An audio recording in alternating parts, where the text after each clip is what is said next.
Hello and welcome to Nintendo Pals, your weekly dive into all things Nintendo with a couple of friends. Tonight, we're going to be sharing some of our controversial opinions, as well as talking about the latest news, including the Pokemon Presents and some new demos and games we're playing. We're talking all of that and more.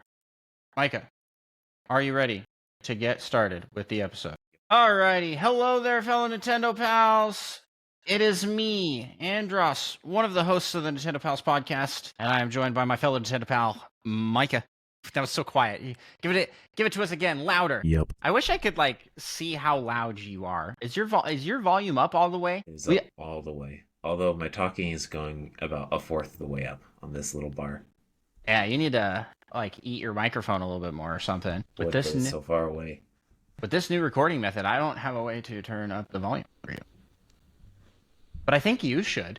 You should. I think I have everything maxed. Really? My microphone cord or something is failing or something. Maybe. I feel like at some point in the past it got quiet. See you going through all these options. Yeah, I'm going through all the options on there. There is the little thing there for output volume.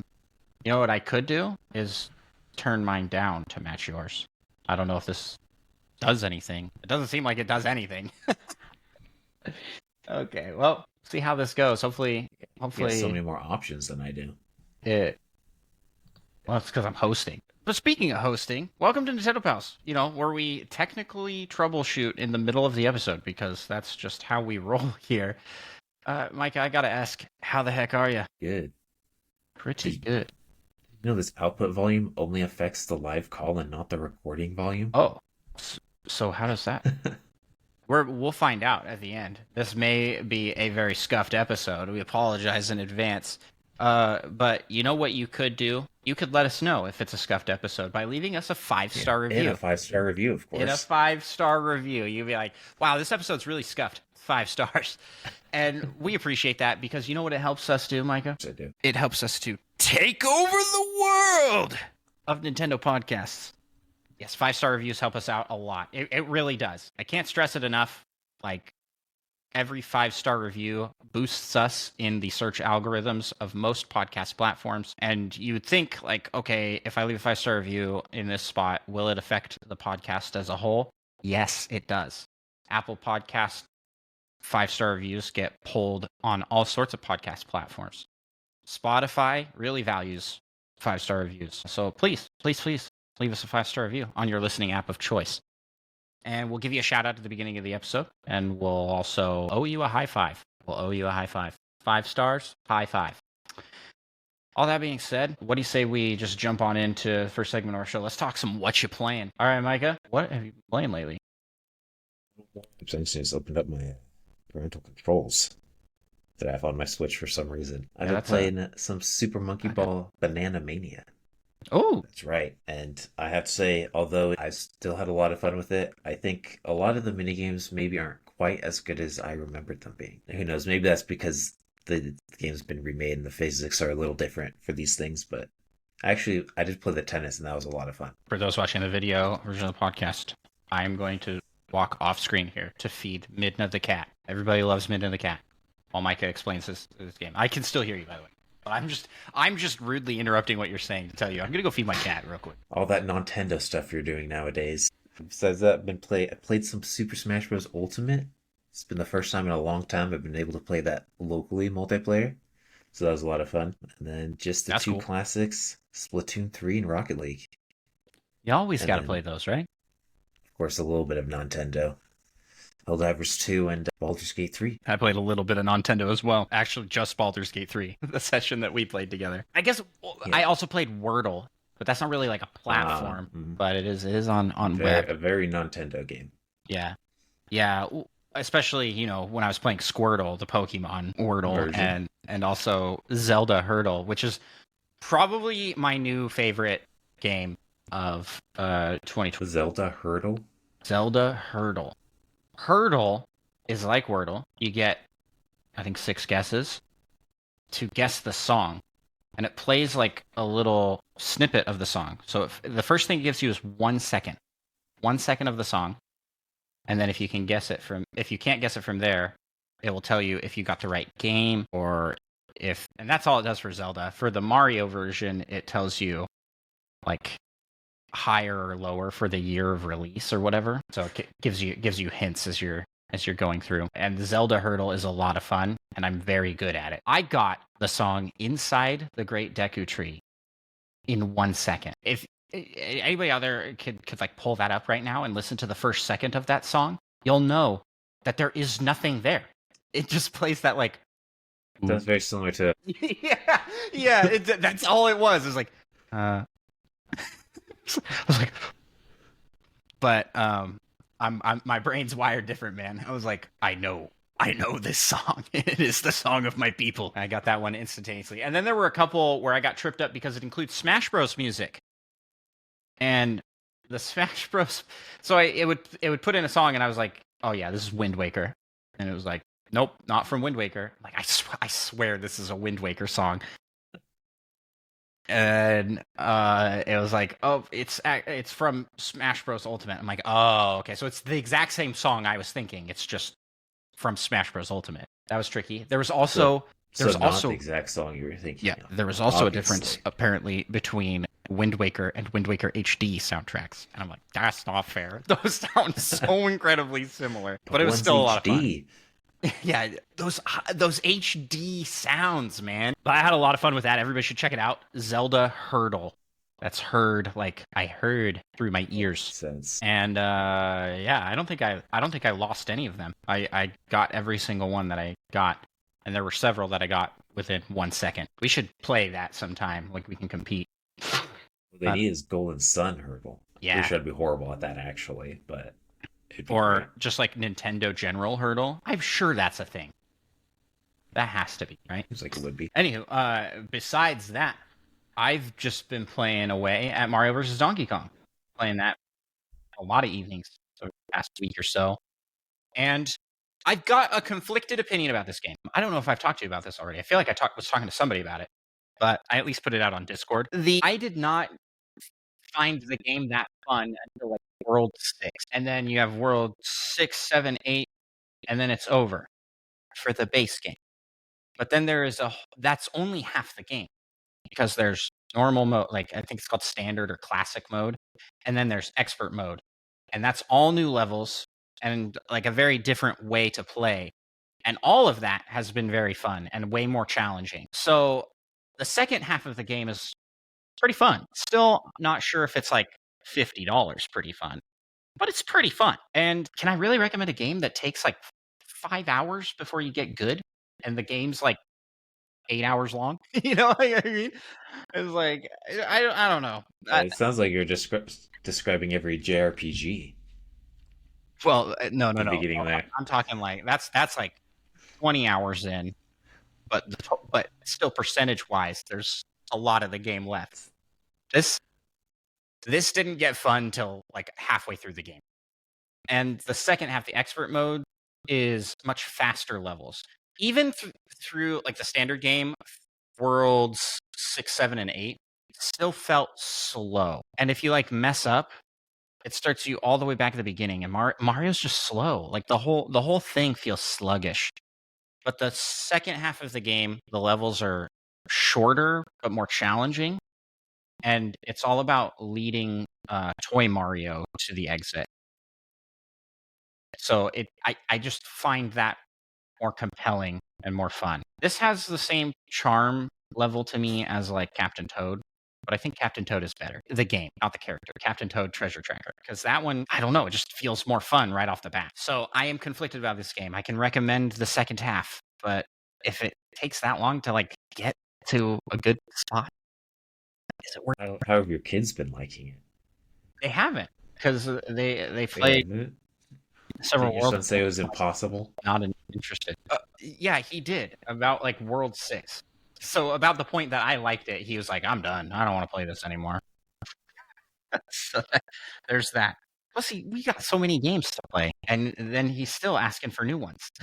Did I tell this story on the podcast? Where he was like... On the podcast, but talk to me, yeah. He's like begging for a game. He's like, these other games aren't that good. We should get this game. One was trash. One's impossible. Well, if I didn't share that on the podcast, it was pretty funny, and I really, because he was very serious, and I had to try really hard not to laugh because it's just so funny. He was sitting there begging for a $30 game, like an Overcooked type game. I think it's called like Played Up. It was shown in a direct, but no, man, we can't just get all the games, despite what you see Dad doing. Speaking of, are there any games coming up that you're looking at getting? I would like to get the Paper Mario Thousand Year Door. Yeah, I I'm mean, I getting already that have one it for on the sure. GameCube, so I probably won't. And then Luigi's Mansion 2, since I never played that. That one coming to Switch. I'm looking at getting. I feel like besides that, it's just Metroid Prime 4 when it releases this year. So I am going to be picking up, I think, well, it depends on if my brother's going to get it or if you're going to get it, if any of my friends are going to get it. Star Wars Battlefront Classic Collection. Because I think that'd be a lot of fun.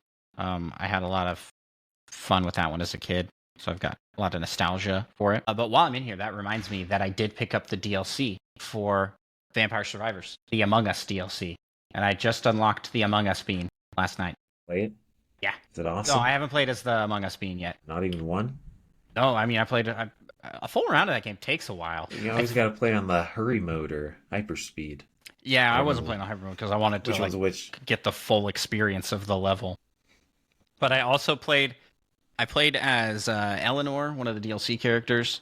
It comes with more than the Among Us DLC. There's a bunch of extra stuff. So there's a lot to it that I need to dive into, and I'm excited to dive into because Vampire Survivors is so fun. I played as Eleanor and got just walloped on the Among Us level. So I switched to Papino. You know Papino, I think so.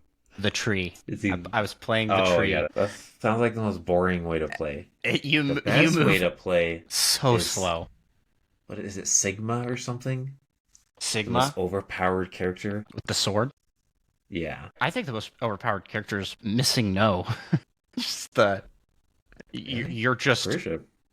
busted.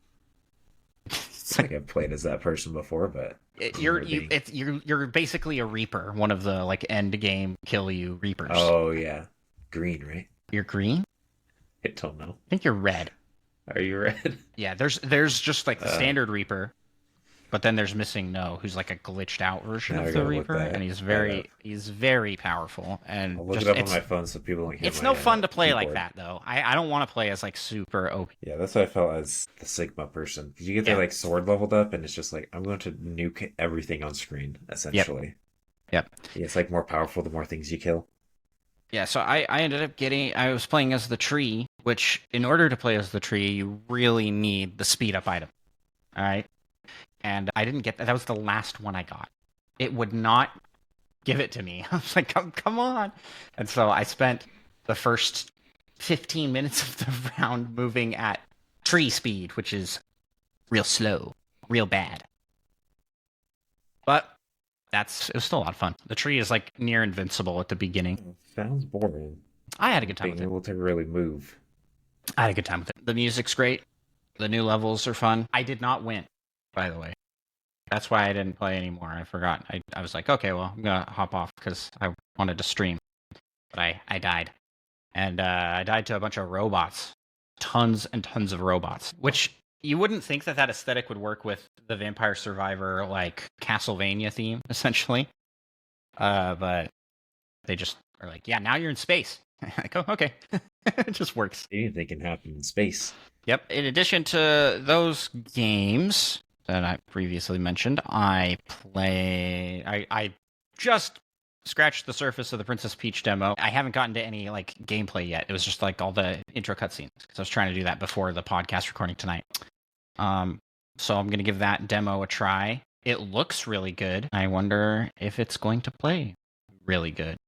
We'll see. Stay tuned. Now with that, you got anything else you want to cover? What you playing? I mentioned it all. Actually, I did play NFL Blitz 2000 as well. Oh, I didn't even mention the things I played for stream. I should mention that because everybody should be checking out twitch.tv/Andros1 because I am streaming every day for the month of March. I started a little late, but I'm streaming every day. I'm on day 5. Started on the 3rd. And as part of those streams, I did the Wordle stuff. I did the Hurdle stuff. But I've also been doing a Tears of the Kingdom challenge, and I just finished it last night. And that is beat the first temple with no glider. The Wind Temple, the one where you're in the sky fighting a boss in the sky. Yeah, I did that with no glider. I'm pretty good at that game, I think. Was it fun? Buzz, Buzz, was it fun? Yeah, I had a good time. I don't know. It seemed like it paused a really long time there. Yeah, well, there were moments where I was like, this is so much harder than I thought it was going to be. And then there were moments where like, wow, this is way easier than I thought it was going to be. Like the boss fight, phase 1, cake. You fall off, and it just puts you up on an island where you can just like shoot down on it. And it's like, oh, okay. What are the different phases? Doesn't it just start making tornadoes or something? Yeah, phase 2 is tornadoes, and phase 2 was freaking impossible. It was so hard. It's so hard. That took me a long time. But video for that will come out on my YouTube channel at some point. So if you missed the stream, don't worry. Andros on YouTube. Just search Andros1. You'll find me. Find my Zelda challenge videos. I have a Zelda challenge coming up. I'll probably do it tomorrow. We're recording this on Friday. I'll probably do this Saturday. So you'll probably have missed this as well if you're listening to the podcast. So, crossing the map in a straight line. And this is why I did the first temple gliderless, because my route will be going close to Rito Village, and I needed it to not be icy snowy. That is ultimately why I went about doing what I did. And it's gonna be interesting. I am questioning if it's possible. I've spent hours routing my route, like actual real life hours trying to figure out where I can possibly cross the map in a full straight line. And this is crossing. Just like look at the map and be like, I think I can do it here. Yes, except when you say I think I can do it here, think about all the bodies of water you have to cross. Well, that's water's why you avoid the water's bodies a of game water over on your straight line. Yeah. You go draw lines on the map and tell me how many spots you can do that in, because longitudinally, At least 3. There's, I think, only one, and I think I might have found it. We're gonna find out, though. We're gonna find out now. Yeah, latitude Tears of the Kingdom map. Is latitude up and down? I always latitude because it's like a ladder. not latitude like lateral, but latitude. There's a lot of routes, and that's the one that Doug did, and he's the one that originally did the challenge. And so I was like, I'm gonna do it better than Doug. I'm gonna go longitudinal. Are you kind of over Death Mountain? Kind of under Death Mountain, like under Death Mountain. The line right under the castle. The castle. That's like the very middle of the map. No, that's north. I mean, not that. I mean, it's not super north, but it's north of the middle. I am starting at the bottom area of Rito Village and crossing. Not doesn't show where Rito Village is, and I don't remember. Oh, right there, right under. How are you going down to that chasm though? There's like a little gap that I think I can make. It's gonna. You got to tune in, okay? I'm giving away too much. I'm just driving a pipe. All these chasms and things. I don't know. Kind of looks like you could go right above Death Mountain. Yeah, but then you have to go through. Of course, you got to go over like 2 mountain peaks. It looks like. Yeah, but you got to think winter areas are out because you're not allowed to use items. So. Well, if you run real fast, you stay warm. No, you don't. Yeah, so icy zones are out completely because you'll die, and that's why I did the whole Rito thing.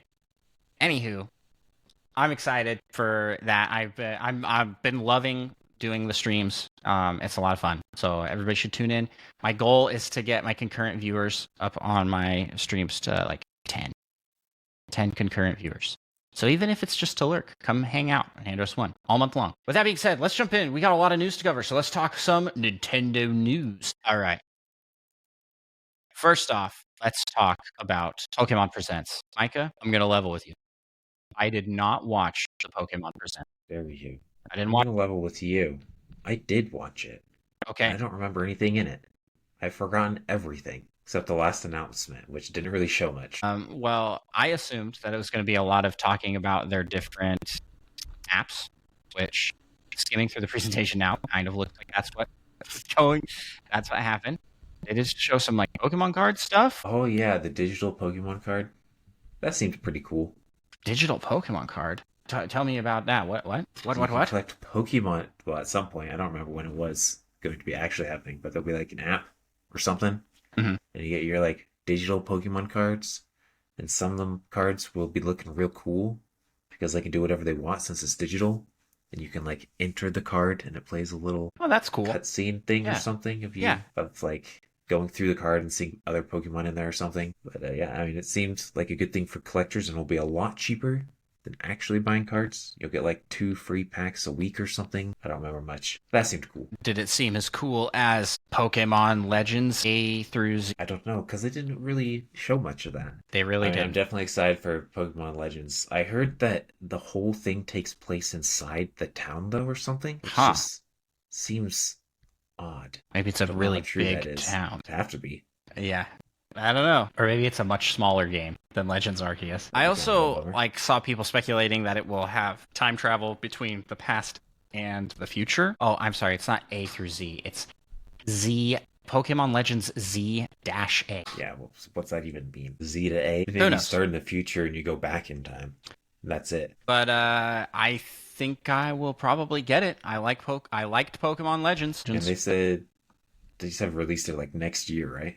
Next year. Yeah, so they're taking their time with it. It's not this year rush to get something out 20. But does this mean that it's launching on the next system?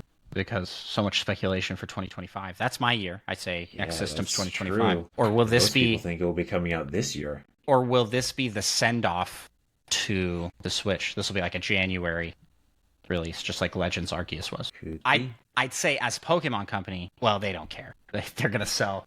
They're gonna sell out no matter what they do.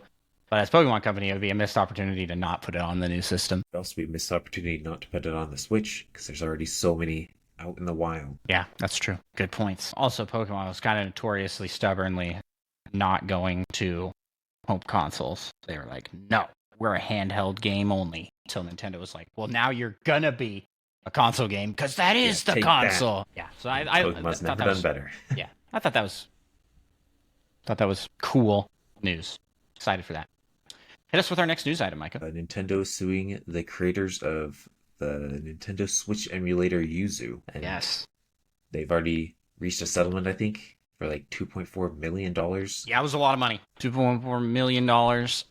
And Yuzu will cease to distribute their emulator for both the Switch and they had one for the 3DS as well. I don't remember what that one was called. How do you feel about this? Yes, Oh, really? of course. You know me. My controversial opinion of how Nintendo should sue all the emulators or something, probably. You're just anti-emulation. Well, I'm anti all emulations are sketchy, essentially.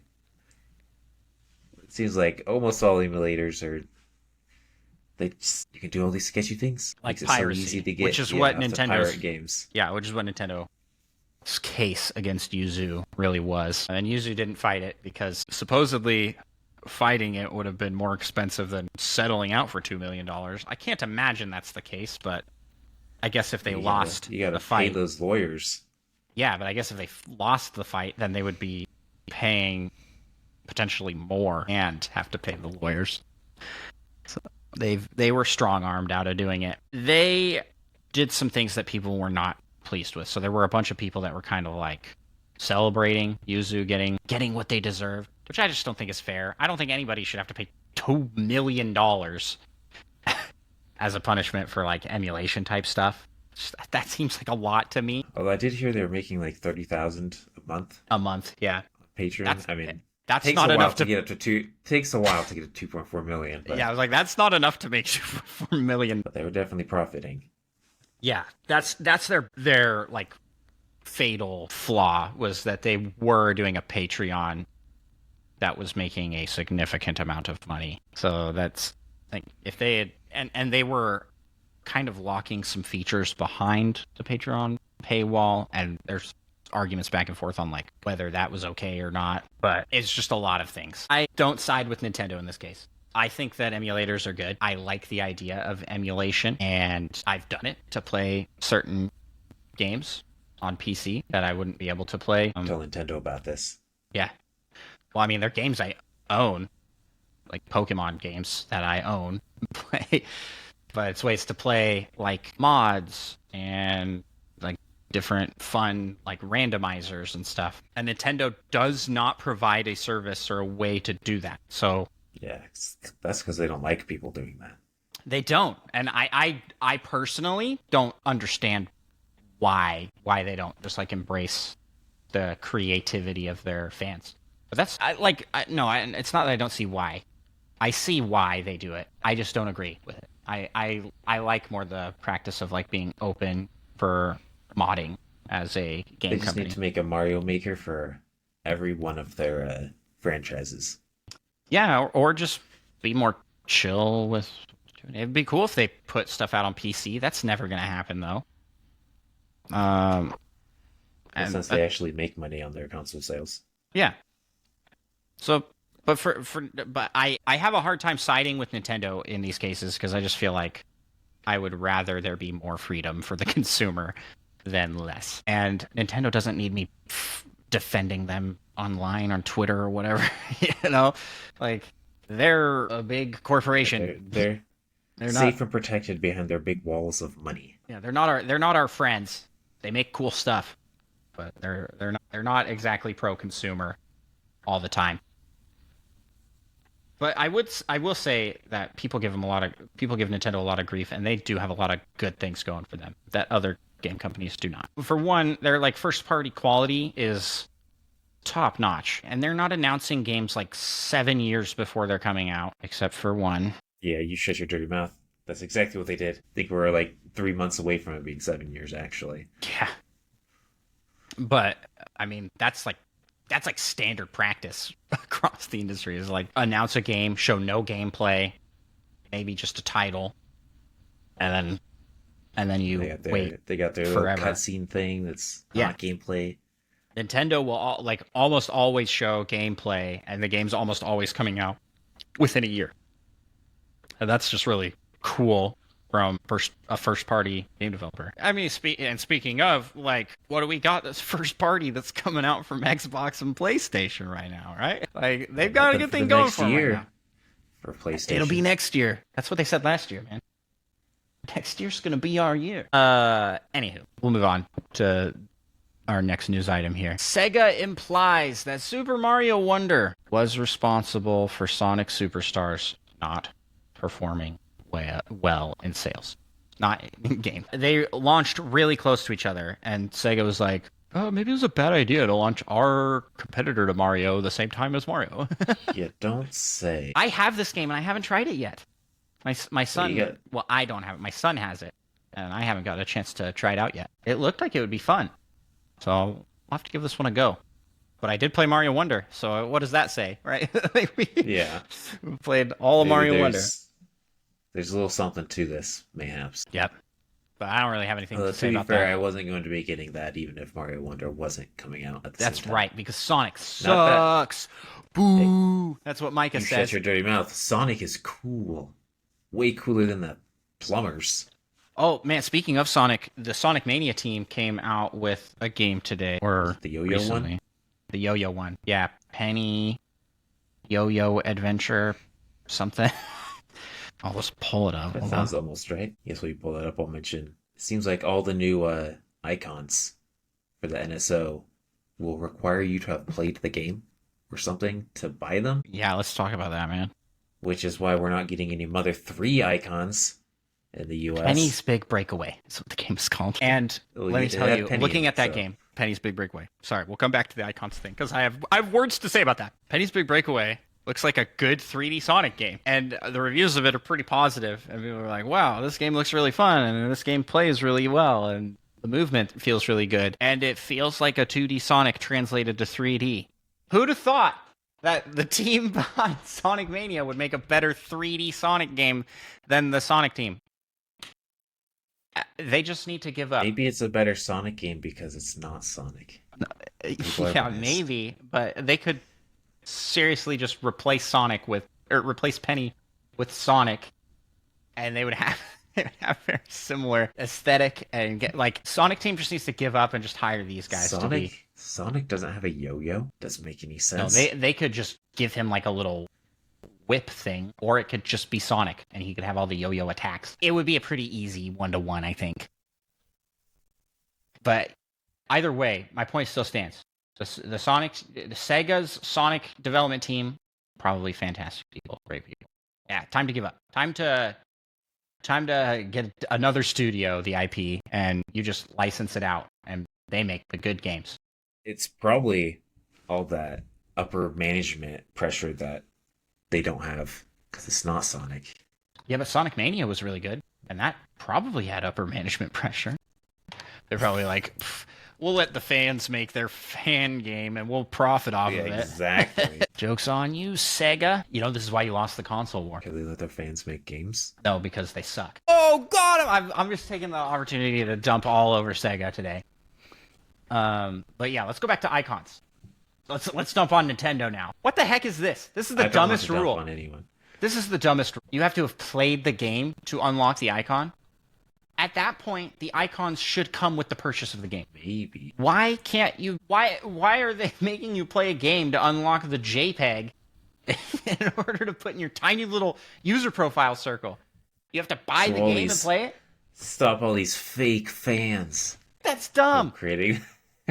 That's so dumb. Because, like, for example, what if we get some Paper Mario Thousand Year Door icons? You're a huge fan of Paper Mario Thousand Year Door. You weren't planning on picking up... I mean, you want to, but you're not necessarily planning on picking up that game. Well, yeah, I'll just show them I've played on the GameCube. I'm sure there'll be an easy fix. Yeah. I'm sure there's a way to submit that you've played... Oh, I played this series, but I didn't get the latest game. Yeah, this is it's dumb. Not the latest game. It's a remake. This is dumb. Game. I don't care what anybody says. This is absolutely ridiculous and should not be a requirement to unlocking icons. You're already paying silver coins that you have to earn. Like, Nintendo, what are you doing? You're like, oh, here's... And I cannot stand when you get a service for free, or you get a thing, and then it's taken away or charged for after. Like, that doesn't make any sense. The old bait and switch, that's when I leave. That's when I'm out. I'm like, all right, I'm not getting any of these icons then. Screw you guys.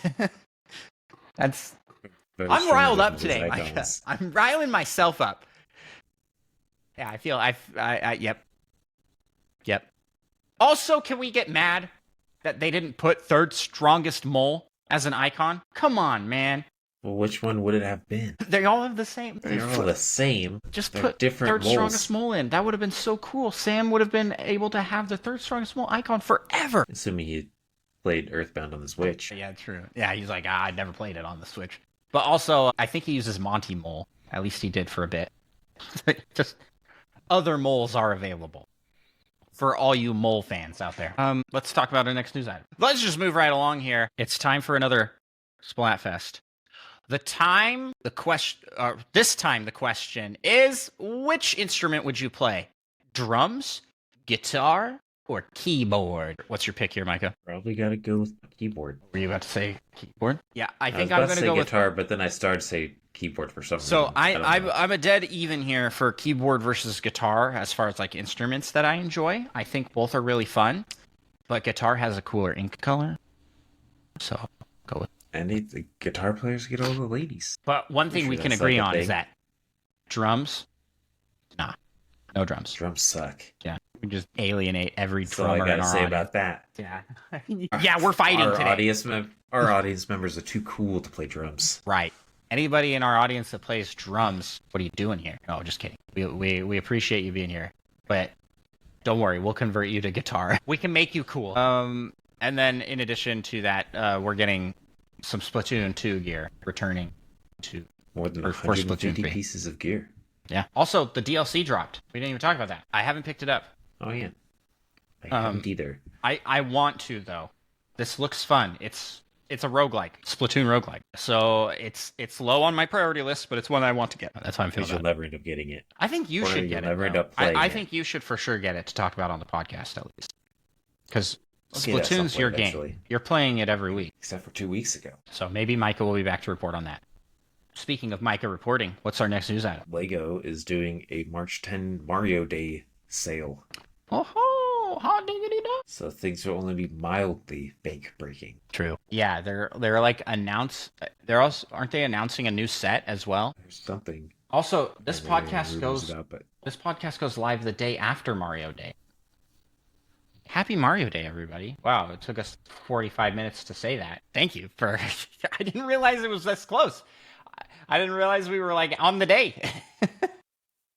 There you go, March 10th. What are you doing for Mario Day? We should do something. We should play some Mario. Do you have any Mario games we can play together? We have a lot, actually. Mario Maker. We got basically any of the original Marios on NSO. Do a Mario Hour run. You don't want to dust off the old Absolutely not. the old Mario speed running? Absolutely not. I don't remember the routes for that anymore. Well, do you remember the next news item? What were we going to say next? Sorry. Or was that the next news item? I think that was it. Do you remember the next news item? Because the next news item is Octopath Traveler was mysteriously pulled off of the Nintendo Switch eShop for digital sales. And this is probably due to publisher changeover. And Nintendo was like, well, if we're not publishing it, it's not on here anymore, even though the second one still is. And that one I don't think was Nintendo. Maybe back up at this point. I have not checked. I guess I can check right now. But yeah, I'll look into that while Micah hits us with our next news item. Birthday to the Nintendo Switch. Happy birthday. That happened at some point. Happy birthday. On the 3rd. 7 years old? Yes. Yeah, Yes. 27 years old. Oh, no, it's wild. So that's like how old one of my kids is. It's like, it's wild that it's been that long. It feels like it shouldn't have been that long. In this same vein, I was listening. I decided to randomly try out listening to the radio. Oh, wait. Octopath Traveler, not available for purchase. It's still here, but it's not available for purchase. And it says it released. That's so weird. What? I was listening to the radio, and was tuning through stations. I have an XM radio player in my vehicle. I don't pay for XM stuff, but it was like grandfathered in. We had an unlimited plan. It was my wife's car from when she was a teenager, and they got it with an unlimited plan, and it was not transferable to other cars, so it's just permanently in that car. XM radio that they only paid for the one time or whatever. Anywho, it has like radio stations for each of the decades of music.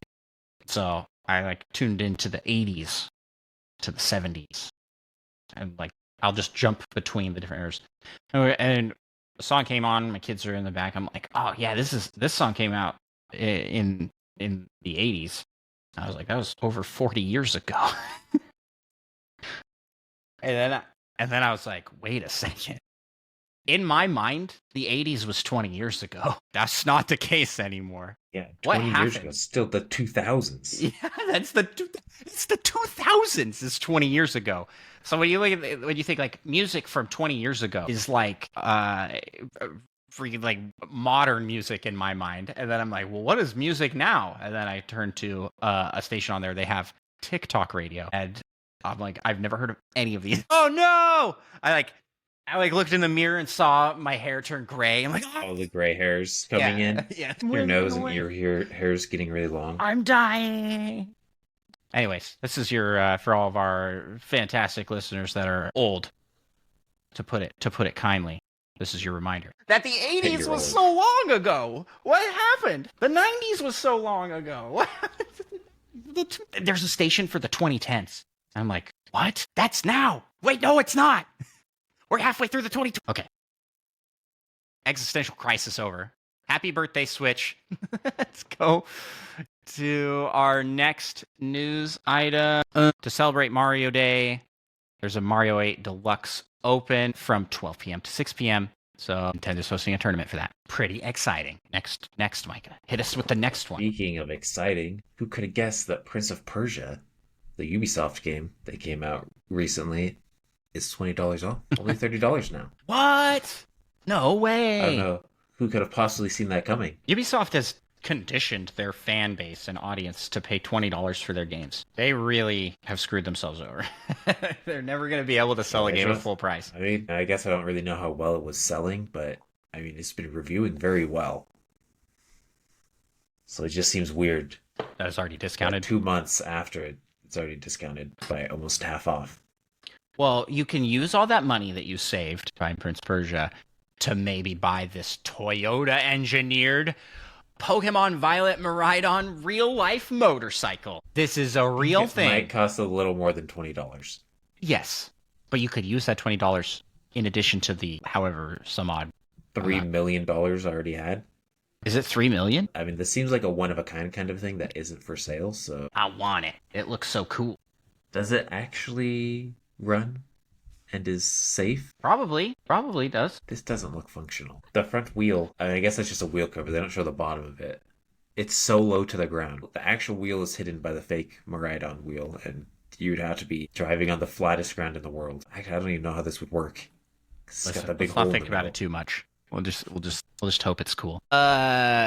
Princess Peach Showtime dropped a demo, so you can try that game out. We'll report back on how the demo was in our next episode. I haven't given it a full try yet, but so far it looks good. What else we got, Micah? What else we got in the world of news? It's like the Unicorn Overlord developer, Vanillaware, ran out of money during the development, so the CEO stepped in and funded the rest of the project. I don't quite understand how okay, if you're the CEO, isn't that just a business expense? Like, what do you mean?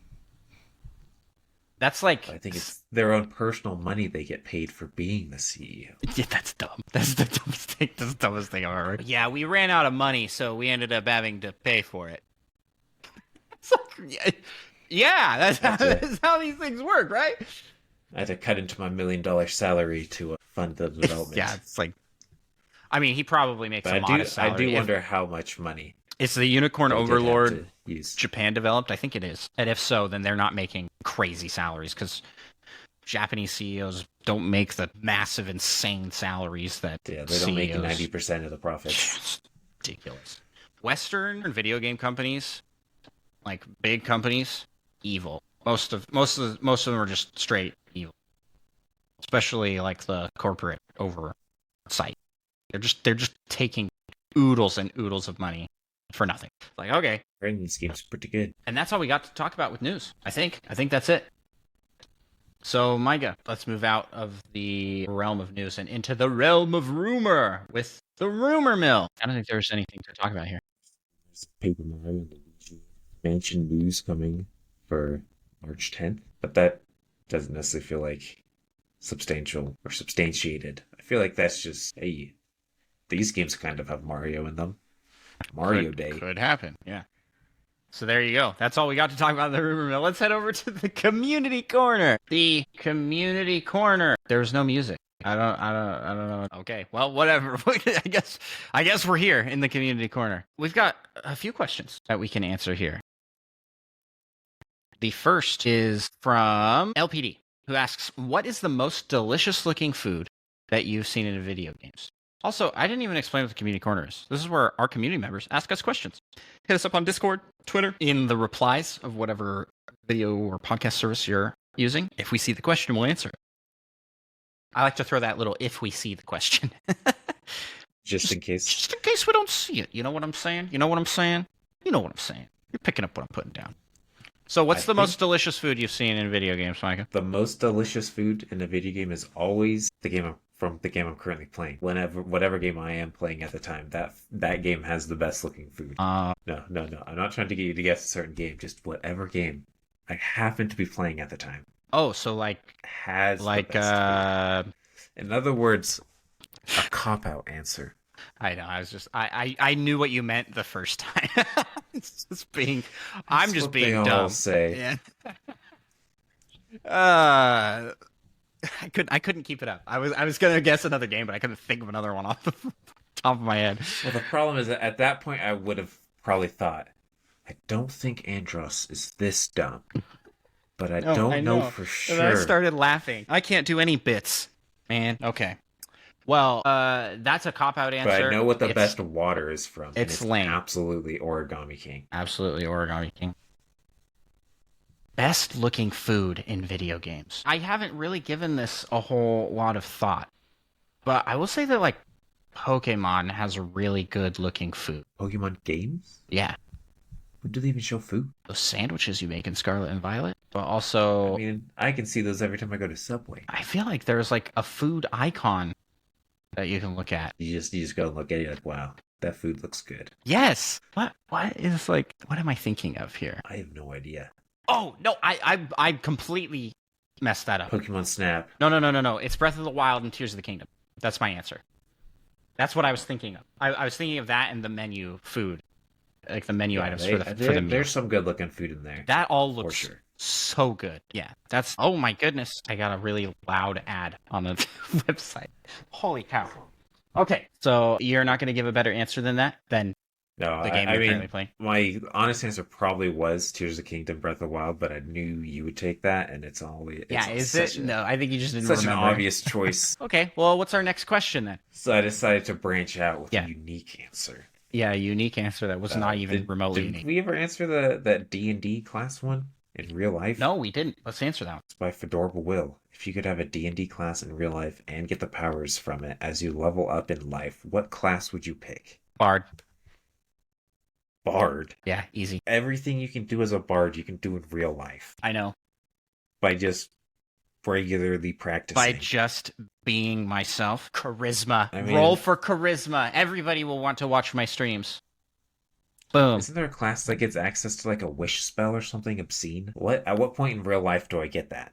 Doesn't even matter if I get that because it's a wish that I can do whatever I want with, and I can grant myself immortality every long rest or something. Yeah, I mean, I feel like reasonably the magic classes would be OP in real life. Right, turning into an owlbear? What a cool party trick that would be.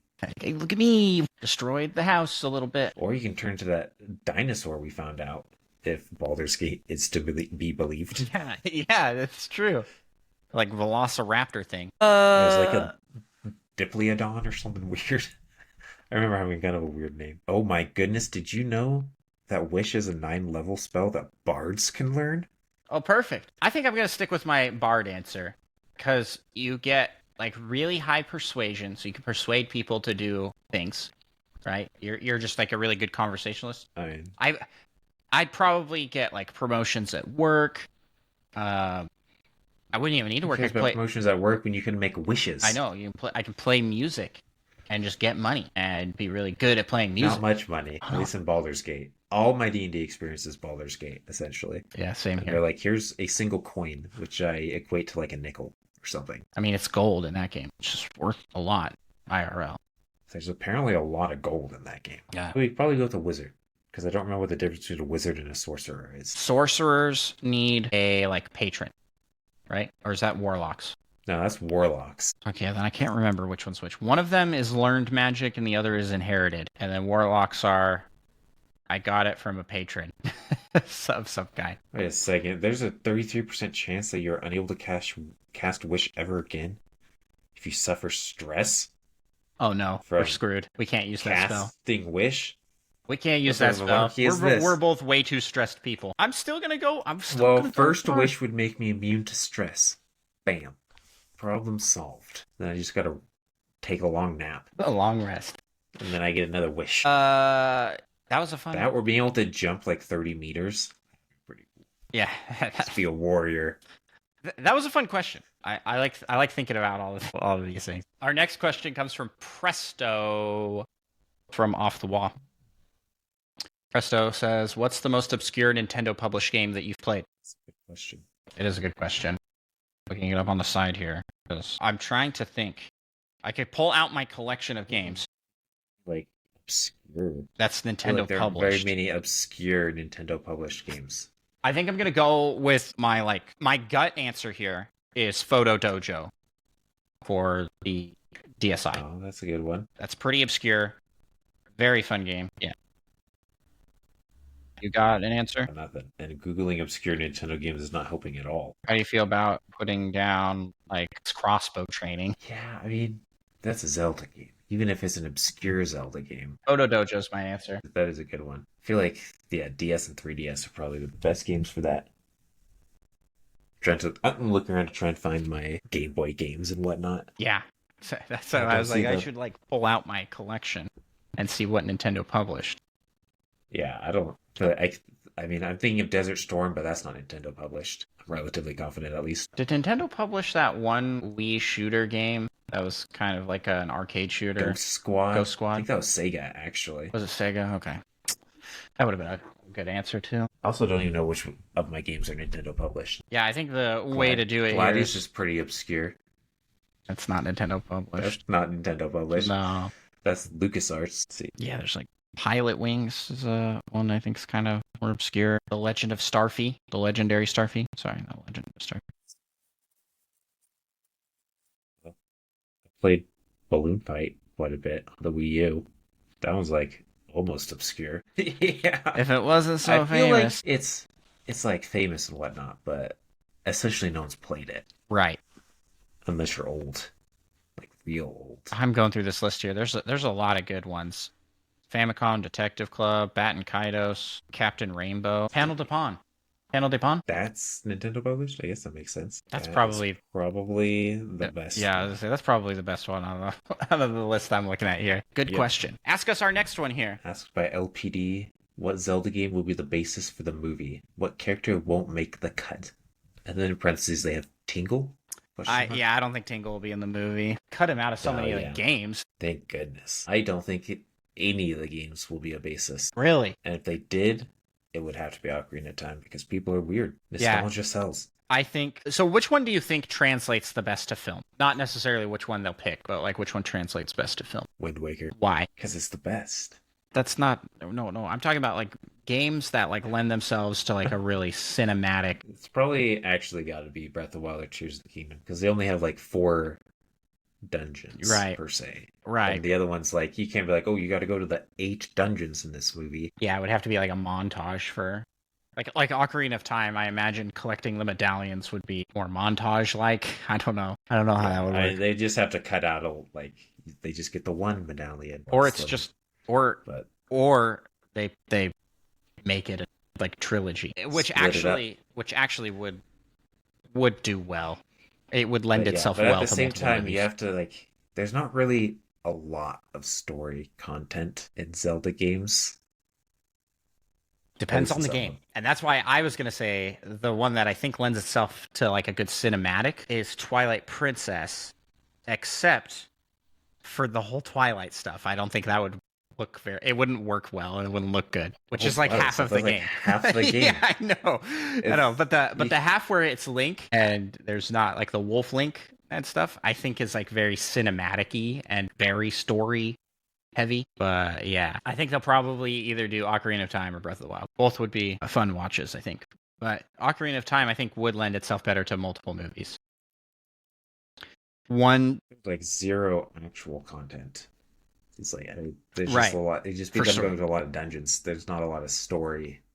I mean, there is, per and se. there isn't. I think there's like 17 lines of dialogue in that whole game. It just feels like hours upon hours because the text speed is so wildly slow. Good opportunity for you to knock on the dialogue boxes in that game. Yeah, I think if they did that, it would be like the movie would end with Child Link getting old, pulling the sword out, and like shh, and then Child Link transforms, and oh my gosh, it's oh no, he's home. Tom. Good word. Tom. So good. Guy. Bruce? Spider-Man. Tom Holland. Oh, Tom Holland. Oh no, it's Tom Holland. It's Tom Cruise. Tom Cruise. I think it'd be better as John Cena. He pulls the sword out and just becomes John Cena. Nah, it'll be Tom Holland or Timothy Chalamet. Yeah, like, just resigning to the fact that it's going to be some huge star that doesn't even fit for the role, really. But whatever. You don't think Timothy could do that? He probably could. He's got quite a range. He was Willy Wonka, and he was also whatever that. I just know the sound more than the. Does he make that sound? No, that's just the soundtrack that plays. I guess what character won't make the cut? I think they're gonna cut Tingle Zelda. Is Tingle in? They cut Zelda out of the Legend of Zelda movie. Ocarina of Time, and they have to change the name to Legend of Link. Legend of Zinc. It's just a ball of metal rolling around. All right, let's see here. They cut Rivali. Yeah, we're like, yeah. No, they don't cut him. He just gets humiliated and dies horribly, very, very early for some reason. He's already dead in the game. Yeah, but they have those flashbacks. The thing about is Tingle even in Ocarina of Time? No, he's not. He was first introduced in Majora's Mask. I don't remember him in. Yeah, I don't know who they'd even cut then. The thing. Okay, let's backtrack a little bit here because now that I'm thinking about it, they can't do Breath of the Wild. There's no Ganondorf. A Zelda movie without Ganondorf would be a crime. It's got to be Wind Waker then. It's gonna be Wind Waker. He'd be the best. I think what we're learning here is it's gonna be Ocarina of Time. Nah, it'd be Wind Waker then. He'd be the best. honestly, Tears of the King. If they just merge Breath of the Wild and Tears of the Kingdom into one game, yes, That'd be multiple movies, though. yeah, They would have to give hints to Ganondorf in the Breath of the Wild movie, setting it up for the second one or something. no. I think they could just have Breath of the Wild, but in the end or throughout. Okay, so we follow loosely the same story as Breath of the Wild, but instead, no, Tears of the Kingdom is fine. Let's just start at Tears of the Kingdom. Boom. Except we have the beginning of Breath of the Wild, where he wakes up in the chamber. It's like, whoa, the Sheikah, whoa, and then he comes out and the island. Just montage for 5 minutes. Breath of the Wild. No, it's not montage for Breath of the Wild. They just combined the games to make this movie. So I don't think that'd work well. So the Sheikah technology from Breath of the Wild was actually Zonai technology, or whatever they want to use. They'll probably use Sheikah. It's more popular, like more mainstream. And then they just do Tears of the Kingdom, because Tears of the Kingdom I think is solid, with the exception of like it's a sequel. Like that's a solid one to make a movie with. It's got great characters. I think if they're going to cut characters, so now that we've established that's going to be Breath of the Wild or Tears of the Kingdom, like a combo of those two, what characters from those will be cut? Play Rivali. I don't think they're going to cut Rivali. I think we'll have, because they're just like I can't get off of cutting Rivali. He's too good of a character, though. I know, but that's why he's good to put into the movie. I would rather have the 4 champions rather than the 4 whatever things we got in Tears of the Kingdom, the 4 sages that have no name. Nobody knows who they are. They wear a mask the whole time. Not the new sages. Yeah, let me clarify. Like, yeah, not the new sages. Sidon? No. But those guys were also in the previous game. Who's gonna get cut? Robbie, the scientist. Oh yeah. He'll probably get cut. They'll probably cut out Joshua. You think they'll cut out Joshua? I feel like they would. So the other like person's name I can think of. That would be like the very Hollywood thing to do, to put in some like young actress playing Joshua and like, oh, look, she's so relatable to the kids. You know? No, what's the Sheikah girl's name that is embarrassed? Starts with the P. Actually, the first person I can think of. Paya? I couldn't remember their name. Paya or something, right? Paya. And then she becomes like leader of the village or something. Yeah, right? She's gonna get cut. It's just gonna be Impa. And then like every named character besides. Who are they keeping? They're keeping the new sages. They're keeping the champions. They're keeping Link. They're keeping Zelda. They're keeping Purah. Everybody else, and Impa and Ganondorf. Everybody else, not going to have a name. There's not going to be like named anybody. Okay, they'll have the Deku Tree. Deku Tree's got to be in it. God, he's in there actually. Yeah. Well, he plays a much bigger role in Breath of the Wild than Tears of the Kingdom. Tears of the Kingdom, he's completely optional. Does he play? Yeah, Breath of the Wild. That's where the sword is. Sure. That's where the sword is. You don't need the sword. If they don't get the sword in the movie, people will buy it. Obviously, they'll be getting the sword. Yeah, exactly. You don't need it in the game. Yep. This is what they're doing. Breath of the Wild, Tears of the Kingdom combo is my vote, and you're voting Wind Waker. Yep, because it's the best one. Yeah, the best on-screen game. Oh yeah, that was. We were really heavy in that question. Let's go to the next question. That was a good question, LBD. This one is on Spotify from Ayla, aka your fave sibling. Is this one of our siblings? That I know of. Could be. I don't have a sibling named Ayla, but they could be using a big name. This could be Max. Okay. Funny to find out. No, Ayla, you're good. Hey, I think that's just the username that Ayla went with. It says, would you recommend Pokemon Scarlet/Violet or Pokemon Let's Go Pikachu and Eevee? I like the way Eevee and Pikachu work and how you play it, because it reminds me of Pokemon Go. But Scarlet and Violet have better Pokemon, aka my favorite, Lechonk. So preference between the two. What do you say, Micah? I played like the demo of Let's Go. Pikachu and Eevee. Let's Go, yeah. So I would have to say Scarlet and Violet, because I thought those were pretty good. So I have played both. I did not finish Pokemon Let's Go Pikachu because I found it to be a little boring. It's basically an easier version of Pokemon Red. I think so. Here's my suggestion: is if you want to introduce someone to the series, Let's Go Pikachu and Let's Go Eevee are a great starting point. I think it's designed to be that way, but it's especially great for kids because the catching mechanic is much simpler. But in most other regards, I think like 90% of the time, I'm going to recommend Pokemon Scarlet and Violet over it. I like Pokemon Scarlet and Violet a lot. It's flawed, but but really fun. Got a lot of fun. That's my answer. I'm sticking to it. It's our next question. Yeah, give a thumbs up. That really helps for the audio listeners. Sucks to be them. You better be watching the video version of the podcast over on YouTube or Spotify. That's right. That's the only. Maybe it's my lighting. I feel like I look very unhealthy today. Yeah, you've moved. We didn't even talk about that, but you've moved. You're in a new studio of sorts, or a new place. Yep. You need to get like a lamp. I don't think it's quite as well lit or something. You need to get like a lamp. My eyes just look so shadowed. Yeah, you need like something giving you forward light. And speaking of, hold on. I just gotta turn the brightness up on my monitor. Oh, you can't even tell. Bam. Now I look way better, right? But I put color changing lights. You can kind of see it reflecting off my pasty white skin. Color changing light bulb in there. Smart lights. That's pretty cool. See, it turned blue. What? I actually couldn't tell. Really? Okay, there we go. That's the most kind of blue. Reflective part of my arm, turning purple now. Oh yeah, I can see it. I like how this is how I'm showing off my new lights. Like, hey, look at my shiny arm. Okay, now it's turning. I think it'll turn red from here. Oh, that's actually I can see it off the door of the fort better. Yeah, turning red. Yeah, well, right here, because then it will actually light me. But I don't know. Still figuring things out. Anyways, next question here comes from Maddie Beth. You want to ask that one? Yep. Asking if Nintendo ever wanted to bring back Plok and end up making a 3D sequel of the game, do you think it would work? Why or why not? Be honest with yourself. Don't know. I really don't know what they would do. If it's following the same mechanics as the original, which is like hunt the fleas to get to the goal, like I guess that could work. But there's something charming about kind of having this like open 2D level that I think wouldn't be as much the case. Now, if they did something like Mario 64 level design, where it's like a sandbox, or like Mario Odyssey, like cut, like this is the level, I could see that working. But I think more likely what would happen, if anything happens, is we get a new 2D block adventure that would just be enhanced or upgraded. Yeah. I think they could make it 3D. I think they'd have to change things up a bit. I don't think a lot of things would translate as well. Right. And it could theoretically maybe be pretty good. But I think it would sell about 8 games. Well, we know at least 8 of our community members would buy it, and you think that's it? Yeah, that's it. I'll buy. Actually, all 8 copies will be me having bought all 8 copies. I'm doing my part. I'm helping out.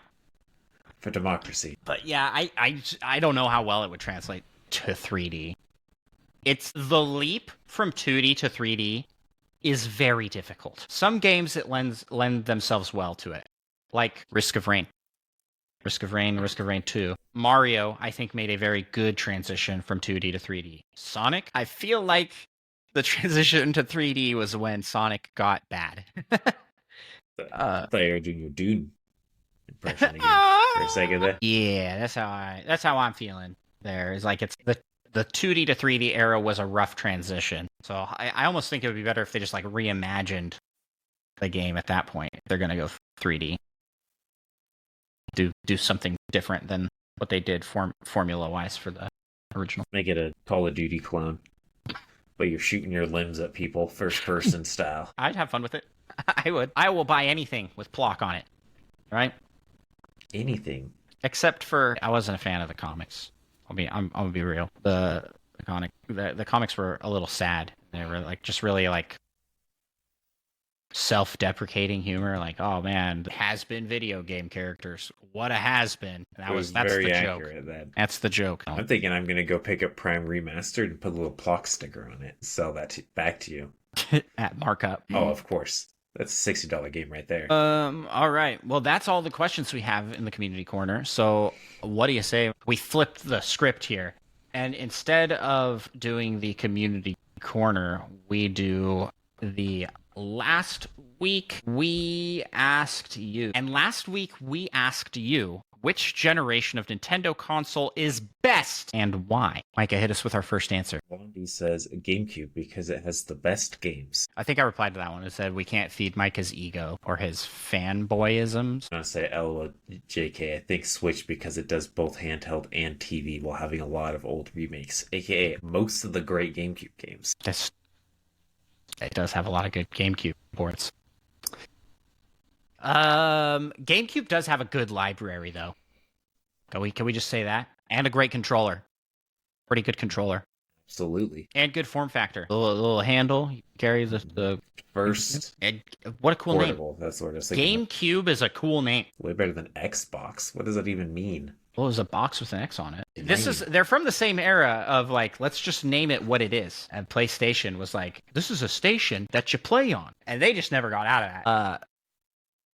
Okay, so then our next answer here comes from Third Strongest Mole, aka Sam, says he'd say either the Super Nintendo Game Boy era. No, he'd say that's his pick. Super Nintendo Game Boy with Wii DS in second. Sound like someone who didn't play a lot of GameCube games right there. I don't know. I like Super Nintendo and Game Boy era are really good.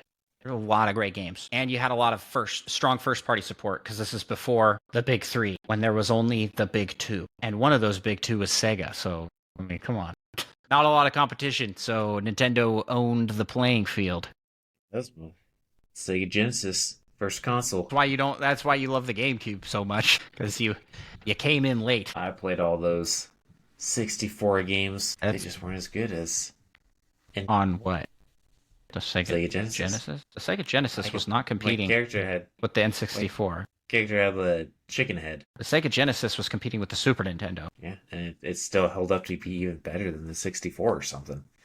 I don't think that's true. I agree with Sam's answers. I think those are two really good eras. But there's also 3DS and Wii U. 3DS has a really good library.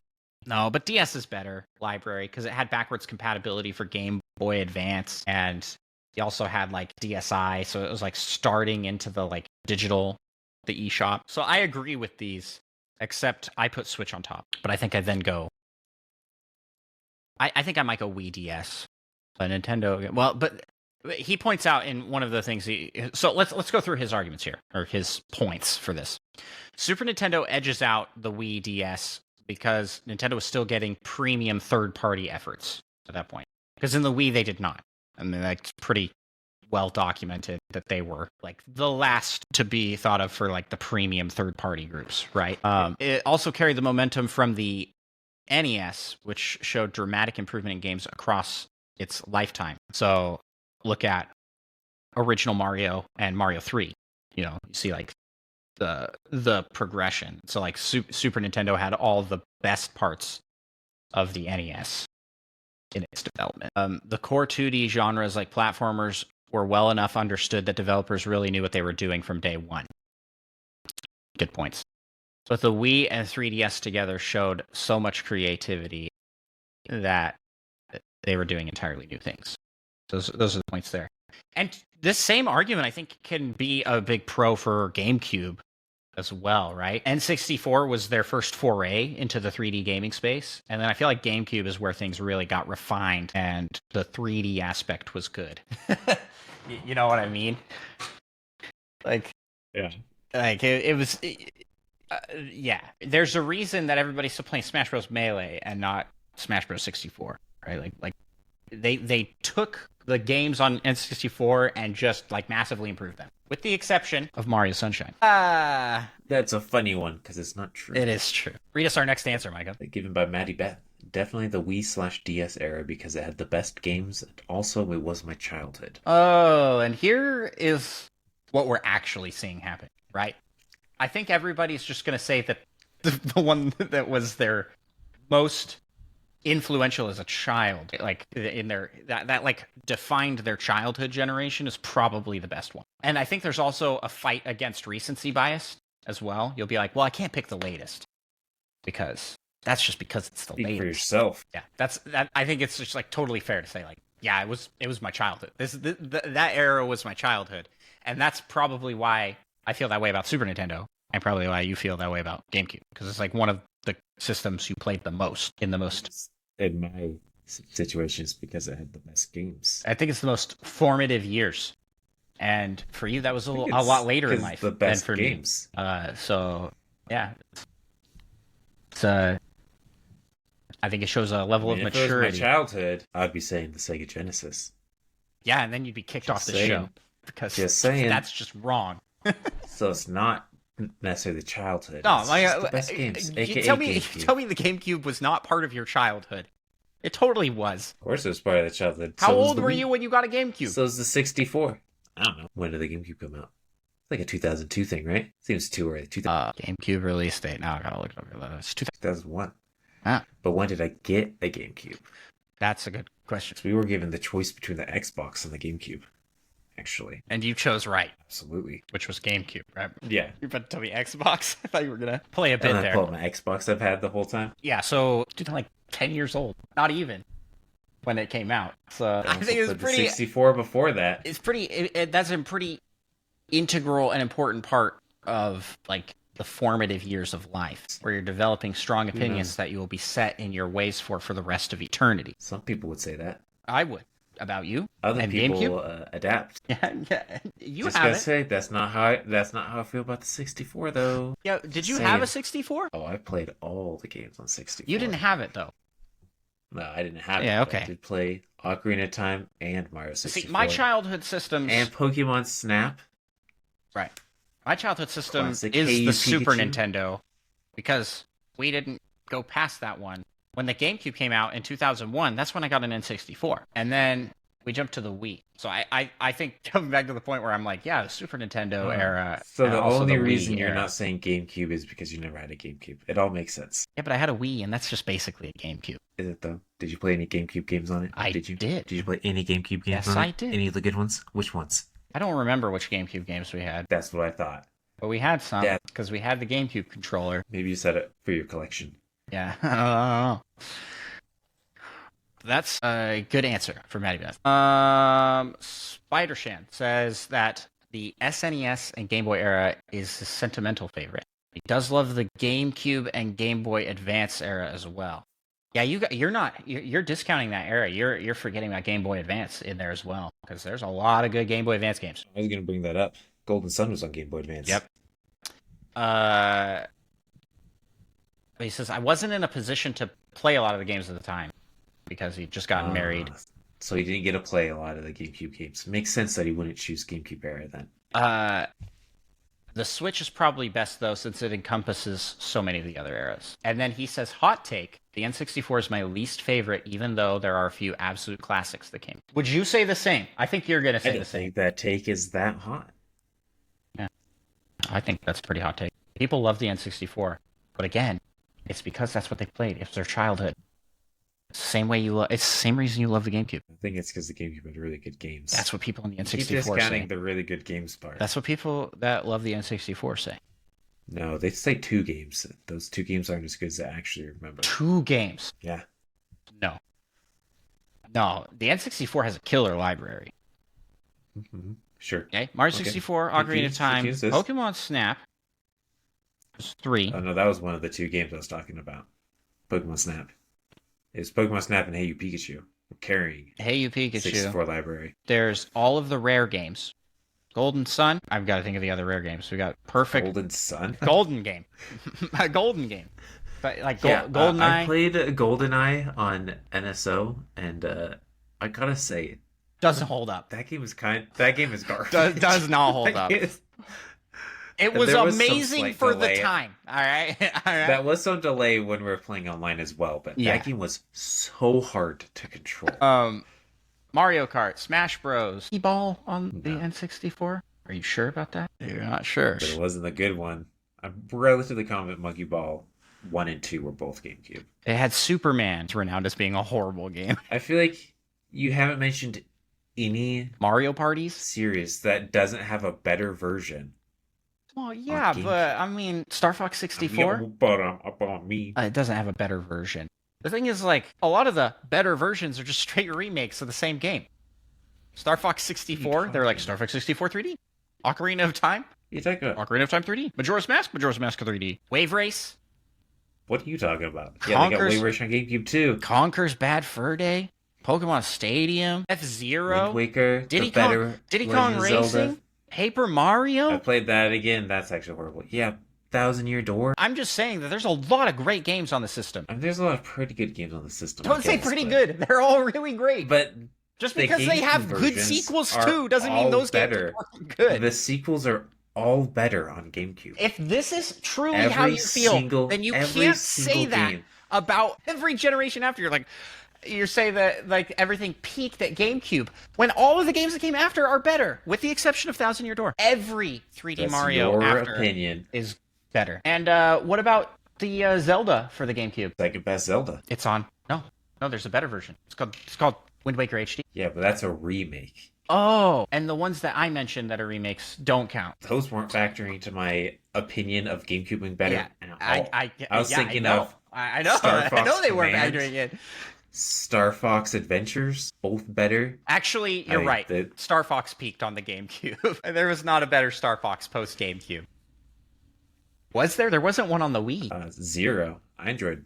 No, F-Zero's not bad. Or not F.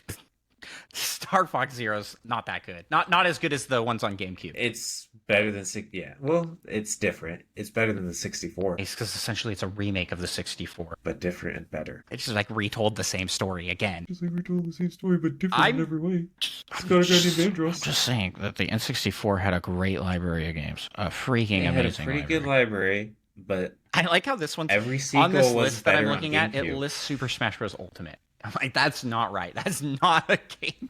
That's not an N64 game. Nice try, though. Glover. Oh, man, Glover? Are We Men Sarge's Heroes? That game is horrible. That game's awesome. Don't disrespect that game. It's so that good. That game is even harder to control than GoldenEye. That's not true. That is not true. GoldenEye was pretty hard. It's very 2D. All right, what? Oh, I see this comment here in the answers here, but the Wii is just two GameCubes taped together and can still play GameCube games. How do you feel about that, Mike? Yeah, but the GameCube games aren't part of the era. I think they are. Backwards compatibility. Yeah. I think it counts towards that era. I don't think so. Think about how the Wii U... You would have bought those GameCube games and played them. Think about how the Wii U basically was like, the Wii is still... Look, it uses Wii controllers and plays Wii games. It's great. I mean, I think Nintendo counts them, mashes them together, and then they just remade every game for the Switch, every Wii U title. Give us our next answer. Nintendo Land. Nintendo Land is a hard carry for that whole system. It carries carries a lot of weight on its back. Okay. Monkey Thunder said, I would say that the Switch is my favorite. The majority of the games that Nintendo released are such high quality. You've got Ultimate, Mario Kart 8 Deluxe, the two Zeldas, Mario Odyssey, and the list goes on. They also have immense third-party support. And second would be GameCube, followed closely by the DS. It's funny how we're all kind of listing the same. Right here. We're all kind of listing the same eras. It's like Switch, Wii, Super Nintendo. Those are the ones that everybody points to. Nobody in here has mentioned N64. The best generation. This one comes from LPD. The best generation is likely this one. The Switch is one of my favorite consoles of all time. It's got a stellar library, personally. N64 likely takes it for him. Oh, we'll speak of the devil. No, just kidding. He brings it up. Okay, so N64 takes it for him on the personal. I'd spend all my money working at a Caravelle ice cream store and mowing lawns, and then he would spend all of that on multiplayer games for sleepovers and weekend hangouts. Mario Party, Turok 2, GoldenEye, Battle Tanks, Mario Kart. I truly think you can't appreciate the leap to a 4-player console gaming unless you had spent your years with only 2-player option. It was a social cornerstone and fostered my love for gaming could be. That's true. And man, we don't have that now. Like Switch kind of keeps it alive, the 4-player local co-op, but that was a big deal. This is when gaming became popular at your friend's house. Like, you could play games in certain circumstances, but even like Super Nintendo, the multiplayer options were limited. Like, N64 was the party console, and this was also the era that Xbox came into fruition, and so it was just like 4-player local co-op was king.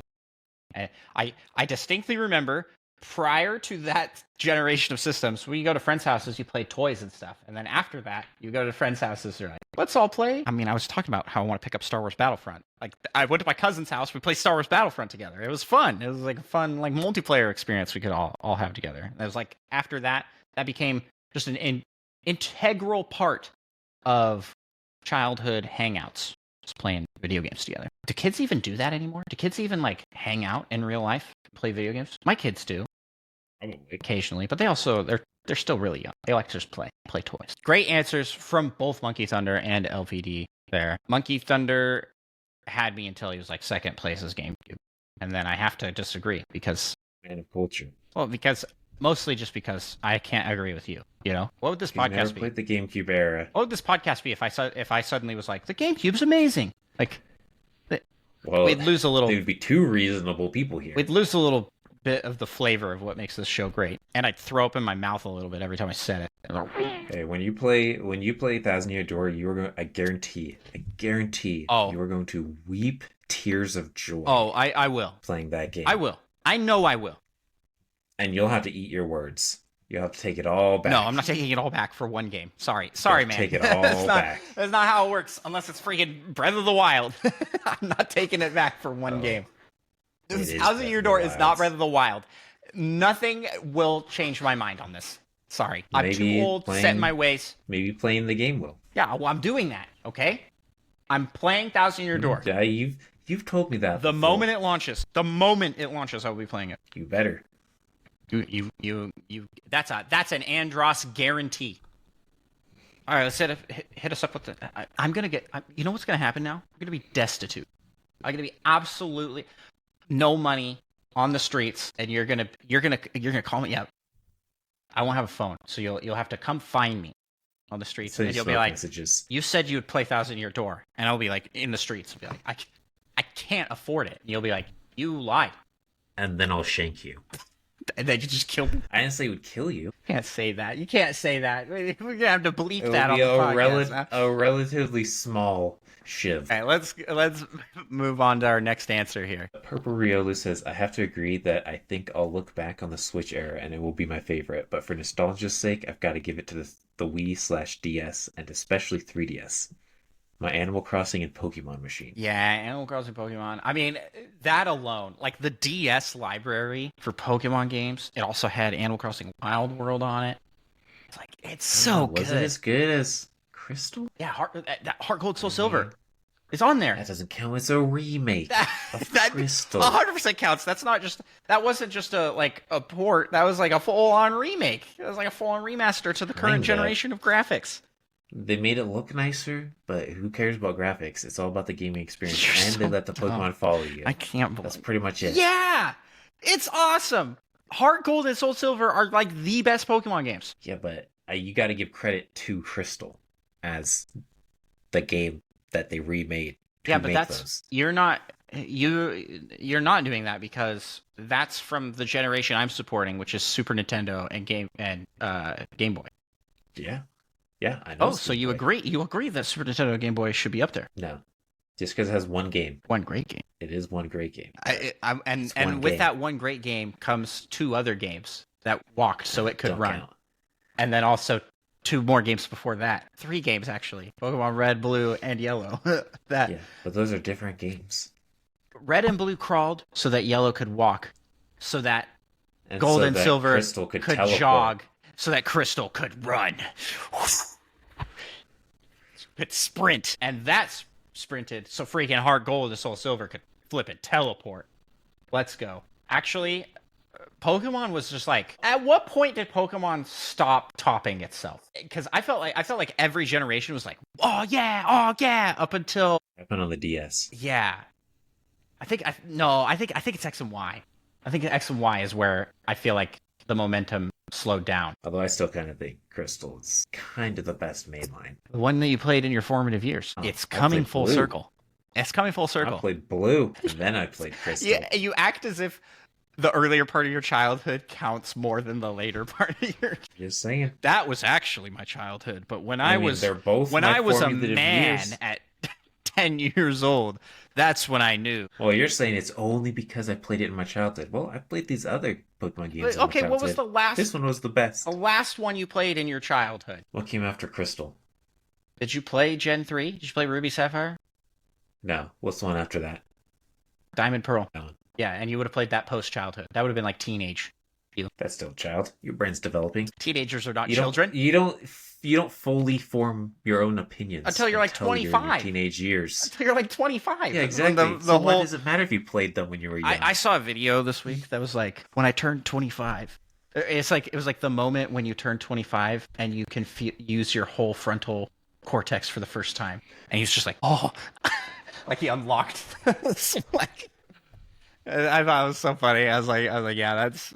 It just happened one day. You're like, I'm an adult now. Okay, let's move on to the next answer from Fedorable Will, who says, "I'm torn." I am torn. Sounds real torn there. Yeah, he's very torn. I'm torn. I'm torn between my nostalgia bias of the Wii and my recency bias of the Switch. Lol. Use the little lol emote. I'd probably go with the Wii because it's when Nintendo's gimmicks started to take off and impact the world around it. It's true. It's what pushed Microsoft towards the Kinect and even inspired that motion control copycat from Sony that no one remembers the name of. That's so true. You didn't see that happening with the portability gimmick of the GameCube or the gamepad controller of the Wii U. The Switch did inspire copycats in the on-the-go gimmick, so that deserves some credit, but the Wii was the first to really have that industry impacting one. I will say that the Wii and DS, the touch generation of games, brought an entire new audience to gaming that was not in gaming prior to that. Because it marketed to our grandmas. And to this day, my wife's grandma has a DS. She plays puzzle games on the DS. She'll pick up Sudoku.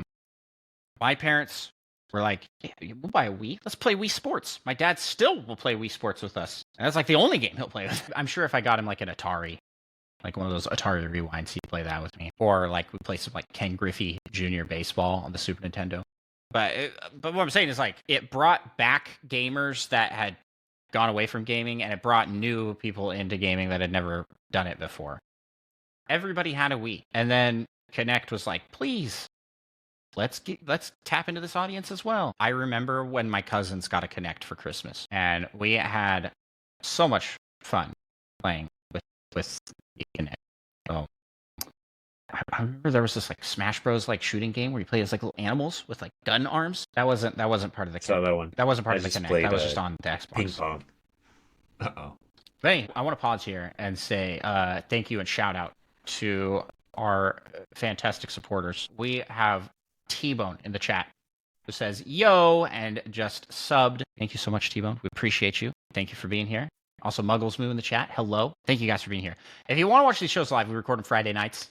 Twitch.com/Nintendo_pals. Okay, unpause from the thank yous, and let's go to our next answer. Presto says Switch because it's handheld and a console and it has so many older games ported to it, plus multiple games that are the best in the series as exclusives. Plus, it's also Presto's childhood because Presto's like super young. That's not even true. I think the previous couple generations would be more childhood for Presto's age. I'm just giving him grief. My son would say Switch. The GameCube came out because that's the only console that's been out. He was born like 2 months before the console came out. So you're saying is the Wii was really his childhood? The Wii U actually would be right. Oh yeah. See, even you forgot about the Wii U. Hey, it's got the best game of all Nintendo games though. It's an underrated system. We've established this. We will talk at length about it for sure. We can talk at length about it for sure. If that's all the answers, I think. Or wait. Did I give any of our? I did not. Let's head over to Spotify. We got some answers on Spotify. Ayla says Wii U/3DS. Look at that. Speak of the devil. Someone came in and repped an awesome generation. Okay, 3DS hard carries this for sure. But there's a lot of good 3DS games. A lot of good ones. So it's the most creative. The advertisement-wise was not good. But the Wii U is like the best console out there. Starts of great series, and that's also the generation of Reggie. And the GOAT, New Leaf. So that's these are all good points. The Reggie era. Yeah, it started Splatoon. Got the wonderful 101 was there. Bayonetta? Question mark on that? So sounds right. Do you remember when Bayonetta won the popularity poll to be in Smash Bros? And everybody's like, that can't be true. I had never heard of Bayonetta before then. I had never heard of Bayonetta. You hadn't heard of Bayonetta? Nope. It's almost like you started your Nintendo phase earlier than I suspected. and then later, after Sora came out, they were like, actually, Sora was the winner all those years ago. It's like, you lied to us! You lied to us! We didn't vote Bayonetta, we voted for Shrek! It's been horrible. How awesome would it have been? Shrek for Smash 4. Okay, that's the answer from Ayla. I have mad respect to anybody coming in and saying Wii U is their favorite generation. All right.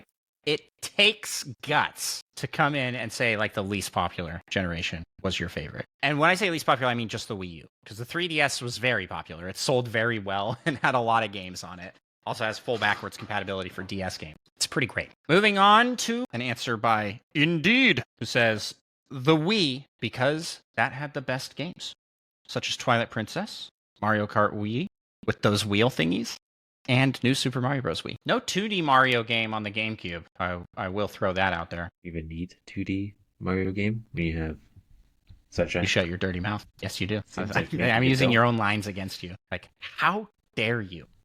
That's a Micah-ism. I don't think I've ever said that. How dare you to me all the time? And then you shut your dirty mouth. I do distinctly. You do say that to me a lot. I don't think I've ever insulted someone's mouth. Except for mine. All the time. Okay. So the consensus among our community, it seems like, is Wii. It seems like the most answers gravitate towards the Wii DS era or Switch. There were a lot for Switch. How do you feel? What do you think the best Nintendo console generation is? Full, true, honest transparency, Micah. I think it's the Switch. I agree. I think it's probably the Switch. And GameCube is second. Yeah, for me, I'll probably go Wii DS for second, and SNES, Game Boy third. Very close third, but I think I was just too young to fully enjoy that generation. Plus it's like a time period where I didn't just get a bunch of games.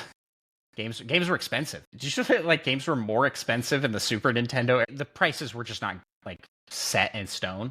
They're just, yeah. So there were some that were like wildly wherever they expensive. felt like. And then other ones that were pretty cheap. But the Wii was like during the every game is 50. Remember those days? Now they're all 70. Yeah. Paying 70 for quadruple A games that aren't even good. You know what I mean? Good old times back when games were 50 buckaroonies. And then they're like, oh man, no, they need to be more expensive because games cost more to make. I was like, yeah, but you're also selling bazillions more copies. All right. So you don't need to do that. I think it also has to do with inflation. Shut up. I don't want logic. Gaming has kept up with inflation at all. Yeah. Yeah, it's true. Didn't go up with inflation at all. But should it? I mean, no. yes. No. You offset the costs by just selling better and making better games. All right. I'm spitting fire this episode this week. That's the last week we asked you. That's all. That's all the answers that we got. I go next week's question. We would like for you guys to give us your Nintendo themed Kiss, Marry, Kill. Have you played that game before? I have not. So you present us with 3 characters, and we have to choose which one we'd kiss, which one we'd marry, and which one we kill. And each of them has to be assigned a thing. Very interested to see how you would handle Waluigi on any of these. Yeah, it's tough. It's gonna be an interesting one, I think. So we would like to hear. We would like to get your answers to that question. Like what 3 characters would you like to see us do that for? And maybe give your answer for the 3 as well. What you would pick. I think this will be a fun game. Kind of similar to when we did the marriage tier ranking. Luigi won. Luigi won. Spoilers. Yeah, spoilers. In case anyone was going to actually go back and find what episode that was. All right, so that's next week's question.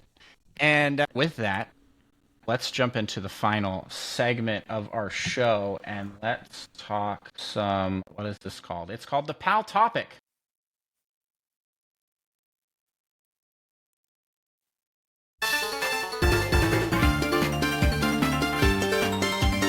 That was real loud, wasn't it?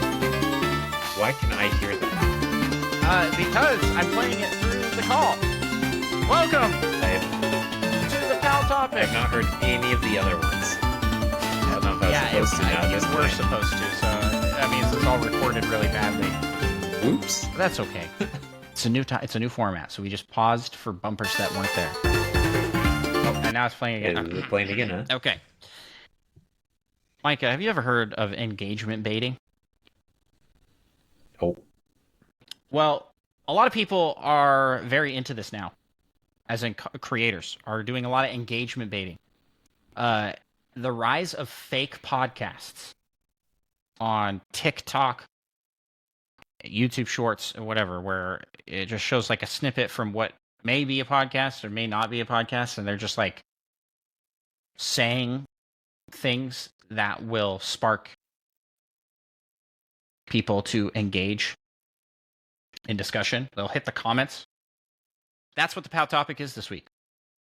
We are going to be stating things, controversial opinions or facts that may lead to us arguing, may lead to people in the comments arguing. But all this segment is engagement bait. That's what we're doing. So controversial takes on Nintendo things. So let's get started. Micah, hit us with your first controversial opinion. Ocarina of Time is the worst 3D Mario game. Not Mario. Zelda game. Starting strong. Actually, I never really got into Majora's Mask either, but I'm still going to give that to Ocarina of Time.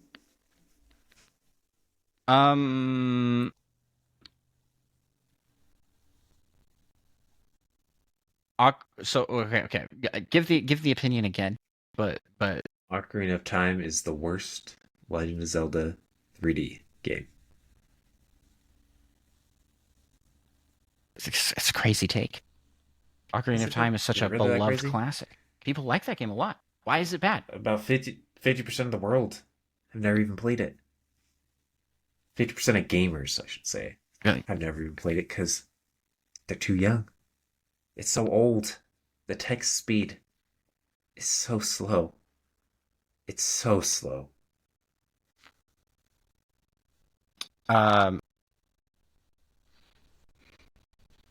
Well, here's my controversial opinion. You're wrong.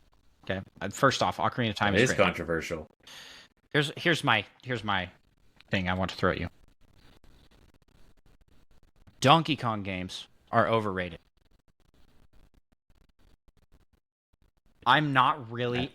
I think I'd agree with I'm that, not really actually. a fan of Donkey Kong games. Any of the Donkey Kong Country games. There's some like nostalgia for me for obviously playing them, and I think they have amazing soundtracks. But like new Donkey Kong Country,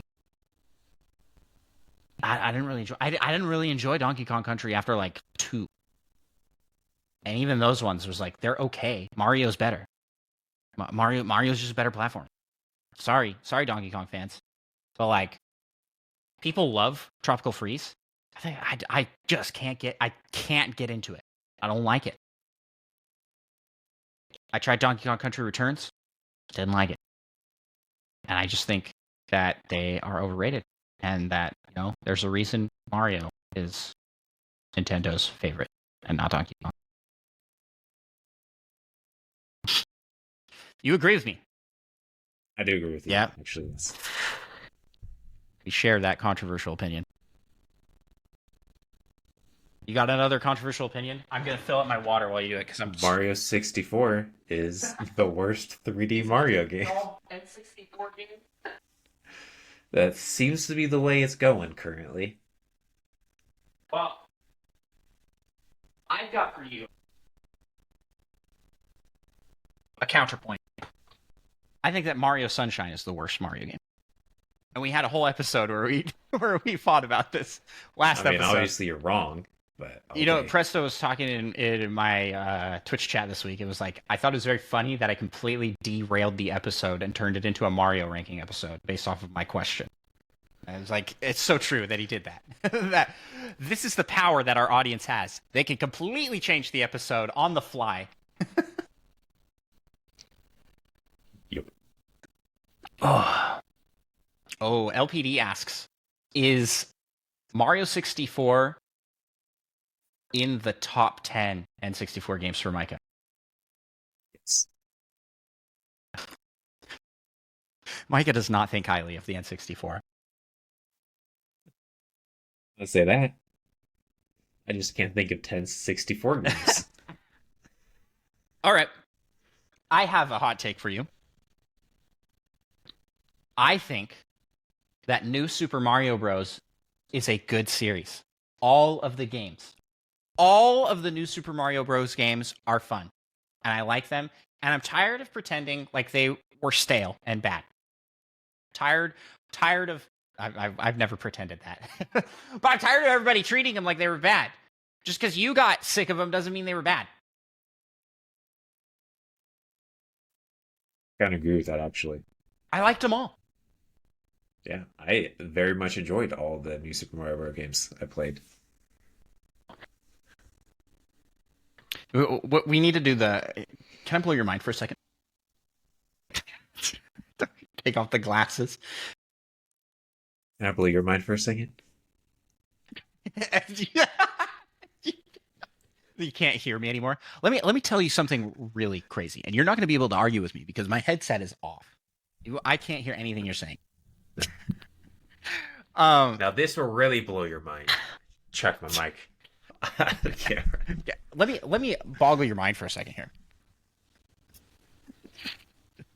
Okay. Our audio listeners are really enjoying this bit that's going on here. Just doing all visual things. Okay. I like open world games, and I would like to see an open world version of just about every series Nintendo has. Open world Mario, do it. Open world Pokemon, do it. I mean, they kind of did. They definitely did. Just going about it. Do it more. Do it better. How are you feeling, Micah? About open world? I think they're fun. Yeah. I don't think every game needs to be open. Yeah, but I'm okay can with get- every there's- series having one. Open world burnout Is a real. thing Yeah. that I have felt in the past. Hit me with another controversial opinion. 96% of the players, people who say that Mario Sunshine isn't good, just aren't good. They just need to get good. They're just not good at Most games. of the negative opinions for Mario Sunshine, they're just not good at the game. It's too hard for them, so they don't like it. That's not why I don't like it. I don't like it because it's bad. It's a little bit. You're talking about like, oh, the controls, it's so hard to do these things. Well, get good, and then you can do those things. It's not that hard. It's not. You can do so many flippy things. There's spinny flips. I think it's like well documented how hard it is to control You in can that game. jump off so many walls. The reason they have FLUDD is to help correct the bad jumping. You don't even need FLUDD. You can do the wildest jumping without FLUDD to skip so many parts of levels. With FLUDD, it's pretty much easy to skip half the levels. God, this is bad. It's just bad game design. You have more maneuverability options in Mario Sunshine than just about I was saying, any 3D Mario game. if you're fighting my my controversial opinions by just saying get good, I think that's like not a very good argument. I don't know. I mean, like you're not really arguing my points. You're just kind of going like, yeah, you're just not good enough. I think maybe you should get good. I mean, what more do you want? You don't think it controls well because you're bad at controlling them. If you got better at the game, you would control better. Can we pause And you these do all the controversial cool takes movement. for a second? Because LPD's asking a question in the chat that I think is interesting. Will Lethal Company come to Switch? And if so, would it be fun without mods? I think Lethal Company would be a great game to come to Switch. Yeah. And I think it would be fun without mods. Yeah, agree. I think the game is really fun without mods. Now, mods kept it alive for me and for us because we have a big friend group. So being able to put in the mod to play with more people was a really was really cool. But even when it was before we were playing with mods, it's just 4 of us playing. We were having a blast. And we played quite a few hours. I'd say we got like 40 hours out of just that. And then we continued to get more hours on top of that by trying different mods. But we could have kept going, just standard. Yeah.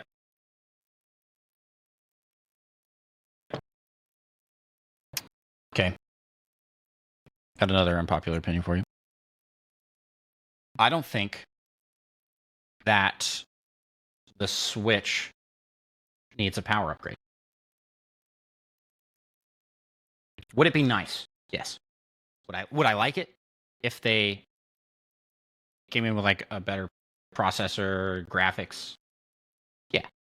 But does it need it? No. It doesn't need it. Because 99%, 95% of the Switch audience does not care. I don't care what you think. You're coming out there in the comments and you're typing like, I wanted it, so it must be like, yeah, you live in your bubble. You're in the gamer bubble, like the hardcore gamer bubble. You probably have another console, right? If you're about to comment and you have another console, stop, okay? because That's a little bit like gatekeeping here. yeah, I am gatekeeping. I don't think Switch owners care. The majority of Switch owners do not care about graphical quality. They care about the games being fun. And it only... It's really weird that you make that point after talking about how Wind Waker HD is like a completely different game just because the graphics are different. I don't remember making that point, but I probably did. Oh, you're definitely making that point how it didn't count as a GameCube era game. No, it does count as a GameCube era game. They remade the graphics. Yeah. Okay. But that's my hot take here is that I don't think it needs it. It's selling great as is, and I think the majority of people would just like to see more games rather than more power. Now there is a point where that will diminish, but I don't think it's hit that. Right? Like there's a point where it's like, okay, this is too outdated. But what are they competing against that would be like making it outdated? Nothing. Yeah. You compare it to the Xbox or the PlayStation, but what's Xbox PlayStation doing, man? They don't have games coming out right now, and they don't have a portable system. That's why I'm like, I don't think, and I've seen people be like, yeah, but look at the Steam Deck. Have you seen Steam Deck sales? Have you seen the Steam Deck sales? Because they're not there. It's not happening. So the Switch is not. They're not a competitor. The Switch is not incentivized to make beefier console. The same thing happened with the PSP versus the DS. PSP is a more powerful system, better system by a lot of standards, but DS walk circles around it, man. Games. It doesn't have the games. PSP didn't have the games. It does have Mario Sunshine. See, at the end of the day, I mean, prior to Scarlet and Violet, I'd say like, oh, you just like poop out a Pokemon and people are gonna buy the system. I think Scarlet and Violet sort of woke people up a little bit because it was just broken in a lot of ways.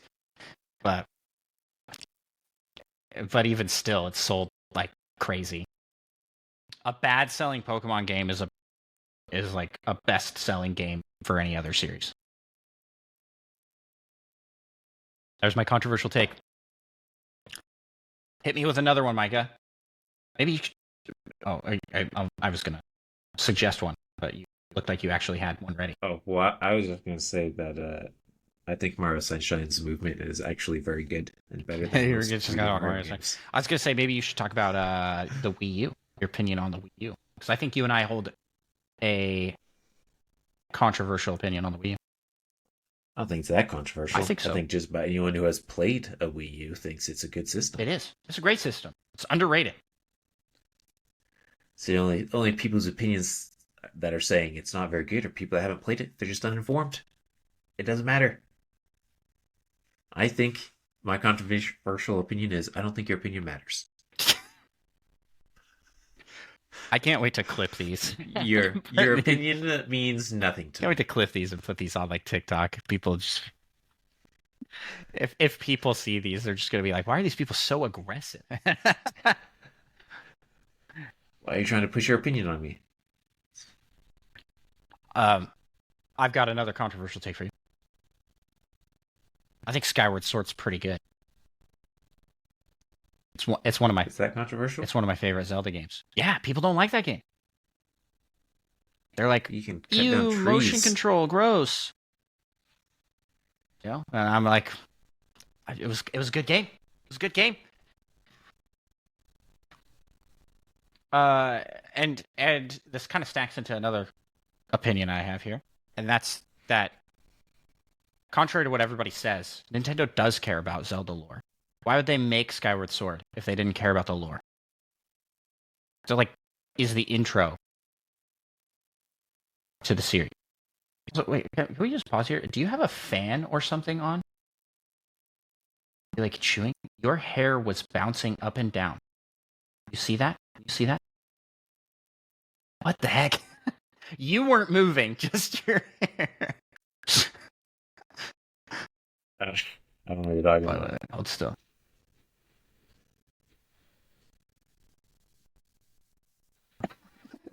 I'm we just this episode has been a lot of like really it sucks to be an audio listener to this podcast. We apologize, but yeah, this is looking and it's like hair's like just slightly moving. I still see it. I still see it. Now I'm it's distracting me now. At this point, Okay. Nintendo does care about Zelda lore. Like, why would they make the Hyrule Historia if they didn't care about the lore? Now, do I like their timeline? No, I think their timeline's kind of garbage. I'll be I real. don't think they actually care too much. They're just like, this would be kind of a cool place to have some sort of lore. This lore seems pretty good. We'll shove it in Zelda somehow. Yeah, it could be better connected. They like bits of lore, and then they're just like that just goes in there somewhere. Yeah, That's how it kind of feels. yeah, you're right. You're right. But it's there. I mean, like all the Zonai stuff. That was like predicted and found out before the game came out. Before any of that was announced. When it was like just Breath of the Wild, and they were like, who are the mysterious tribe of Zonai? I don't even know where the name came from.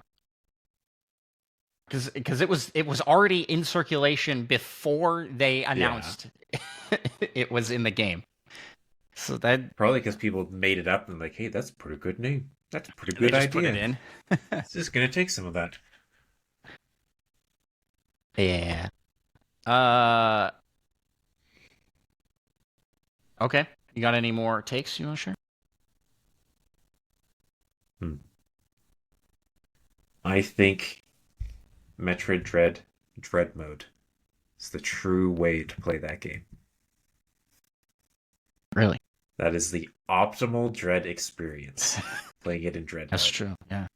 Playing it in Dread mode. I mean, it is Metroid Dread. It's that's dreadful. It's full of dread. It feels like how the game was meant to be played. Yeah.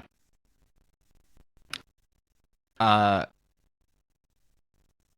think that Mario Kart Wii was meant to be played with the Wii wheel. In that same vein. Like if you're not playing with the Wii wheel, then you're playing it wrong.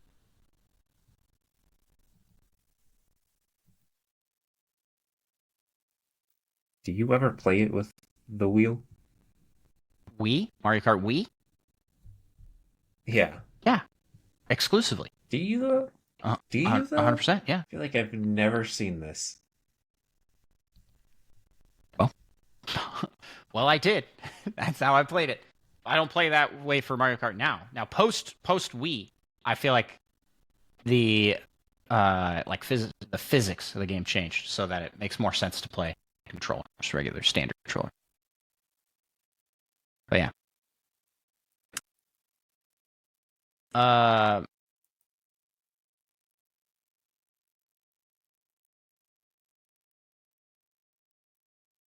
tried to be one and then I forgot. Oh no, yeah, it was the one that LPD said. I don't like cheese. It's gross. It's not really Nintendo related. You don't like cheese? What? Yeah, don't pretend like that's news to you. That doesn't have anything to do with Nintendo, though. Except for you don't like... Hey, they have cheese in Nintendo games. Yeah, you don't like Cheeseland. Breath of the Wild, they're like, hey, you better eat this cheese. And I'm like, no. I'm going to drop that on the ground. Kick into a hole.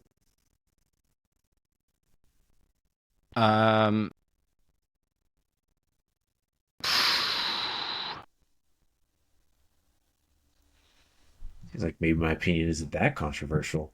Unless it's just a delayed comment by T-Bone. saying I'm with you on that one. LPD sharing a controversial one in chat here. The Game Boy was better than the DS.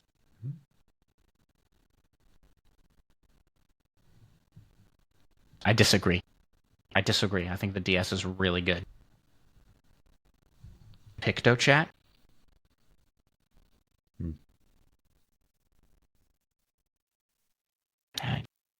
Harry Potter and the Sorcerer's Stone on Game Boy. Oh, I was like, Lego Harry Potter and the Sorcerer's Stone was on DS. Lego games aren't good. That's my controversial Oh, opinion. you don't I like have Lego not played games? I have not played a single Lego game that I've enjoyed. Oh, okay. I thought you were gonna end it. I've not played a single one. I was like, wait, how can you have an opinion? You haven't played it. No, I've played some. None of them have been good. Um, we need to bring Mii's back. That's. I don't know if that's a controversial opinion, but it should be brought back. I don't think it's too controversial. I think there's approximately one person in the world who would like it, and everyone else is like, we don't really care. So there's not too much controversy. No, I think most people are in support of bringing back Mii's. I think it would be really good. It's like iconic. They're still in games. They're like halfway there. It just doesn't make any sense. I don't get it. They didn't commit to any like replacement for it either. They were just like, here's this flavorless home screen with no Mii's on it. You know? That's a bummer. Okay, I've got a controversial take. Mario sports games aren't that good. I don't like them that much. There have been a few that I played that I really that I like, but even the ones that I like aren't competing with other games on the system, right?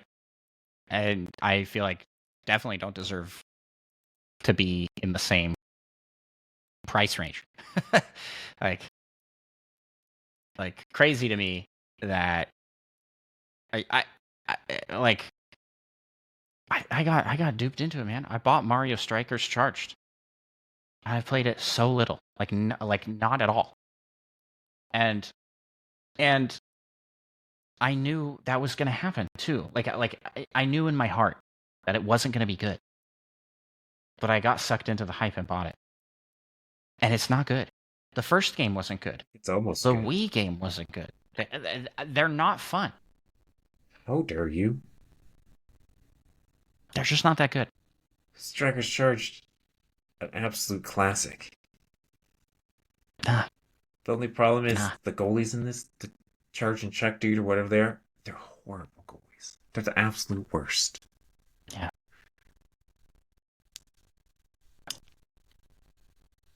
LPD says you're hanging the DS on PictoChat. You can't tell me PictoChat's not awesome. All right, PictoChat's great. Oh, there's a lot of great games. Awesome. T-Bone throws out Nintendogs. What happened to Nintendogs? Why haven't they brought? Why hasn't there been like a new Nintendogs game? Because you get games like that for free on your phone. It's not the same. Did you play Nintendogs? Nope. Okay, well, shut up. You don't know you don't know what you're talking about. I played Pets with a Z on my computer. That's not a good game. That's I don't know. It seemed better than Nintendogs to me. You cannot come in here and say that third party Pets with a Z is better than Nintendogs. You can breed your cats into different cats? How cool is that? Yeah, you heard it here. It is bad. I think you need to play a Nintendogs game. The beach volleyball minigame thing in Mario Party 4 is the best sports game that Nintendo has put out.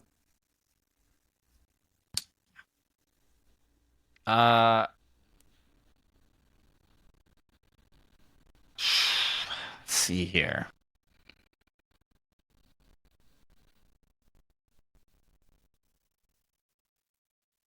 Melee is not the best Smash Bros. Controversial opinion. Most reasonable people think that, I'm pretty sure. Yeah. I mean, I would argue that every game that came after it I liked more.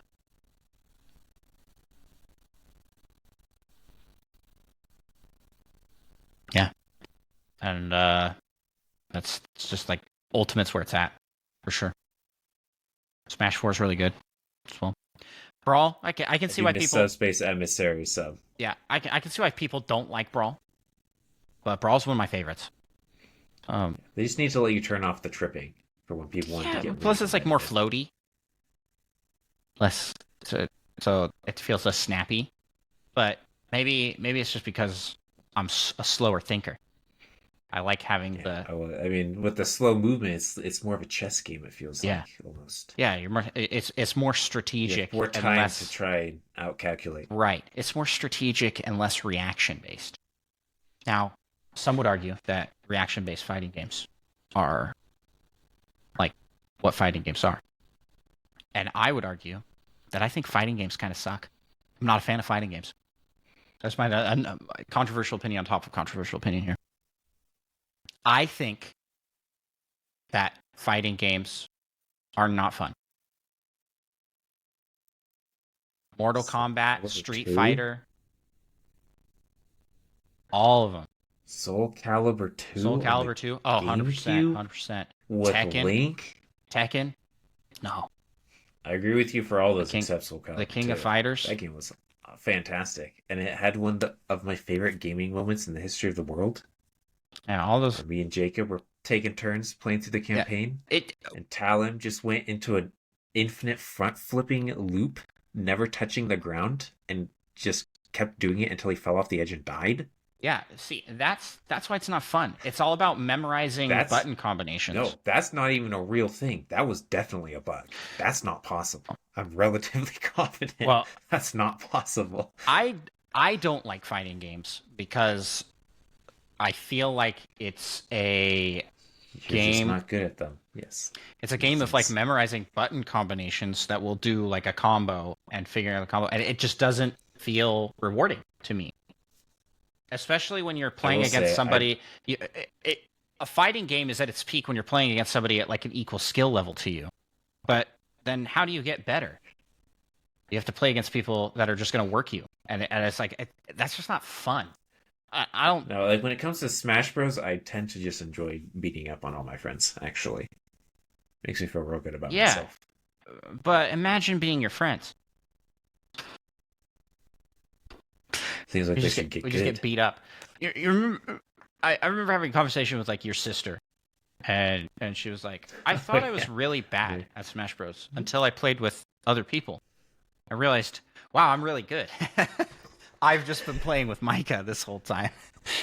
That's a pretty funny statement. My older brother Kyle and his two older brothers were all pretty good. LPD in chat says, "Get good." You'll like fighting games if you're better at them. Exactly. I will say I've seen Mortal Kombat, and they have to make it so that the more because you can essentially infinitely combo people. So they have to make it so that the more hits you have in the combo, the less damage you do. To where at the end you just don't do any damage, but you can keep the combo going. That does not seem fun. It's not fun. That seems like a bad. The concept. Design. I'm sure it's really hard or something, but it just seems like you get one hit in and then you just go into your memorized combo. Yeah, the concept of memorized combos to get out is just so not fun. And I feel like that's why I like Smash Bros. Over a game like Mortal Kombat or Street Fighter, is that it's kind of got like a platforming sense to it. And while there is combos, there's a lot more you can do to get out of combos. Now, when you face someone who is like incredibly good and will just combo you to oblivion, that's no fun. It's no fun. You're not playing the game. You're just sitting there getting walloped. And as I mean, you say that you have fun beating up on people. When I play Smash Bros against people that I'm better than, it's not fun. It's not fun to just easily win. So try and easily win while taking like no damage or something without losing a life. Yeah, these You are have the to make things your you own have to. little extra Those are the things you challenges. have to do, like some meta game to try and make it fun for you. It's like that's just lame. That's lame. Isn't that kind of what you do to make Ocarina of Time fun? You're talking about like you've been doing all these speed runs for it and things because the base game just isn't fun. I think that's So you more got like what I try did. and do all these glitches. That's like more what I did after playing the game and having fun with it to keep it fresh.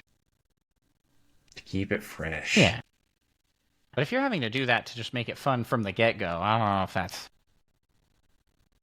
if that's a good state. I've earned being good at Smash Bros.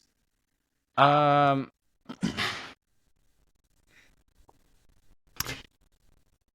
I okay. I got another controversial opinion here. But as I get older, the older I get, the less I like long games. I Like open world games. I like value a shorter experience from start to finish. So I feel like I find myself playing a lot more indie titles and then just sticking to like big mainline titles because I just don't have the time commitment to play a 70-hour RPG. Unless it's Zelda. That's it. That's the exception. What about like a 30 to like 40 hour over 2 games RPG? Are you still talking about Zelda? Golden Sun 1 and 2 Yeah, that you can play for free. that is not appealing to me. It's not appealing to me. It's just like don't it's do all like the the extra time stuff. commitment. I'm just looking Don't at it find like, all the gin. and even now we're playing through Baldur's Gate, 3, and I am loving my experience with it. But I'm like, we're never gonna finish this game. It feels like we've been playing for so long, and we still have so much left. We're like what, two-thirds in? Yeah, we're already 2/3 We have a whole the way third done. left. Based off of what's videos getting recommended to me, there's a ton of stuff left to do. A ton. It's like, this Well, is we garbage. did promise we'd meet like 14 people in Baldur's Gate. We'll meet you in the city. Every time we did that, we were like, oh shoot, we're gonna have another side quest up in that. We're gonna have so many quests. But we've had fun.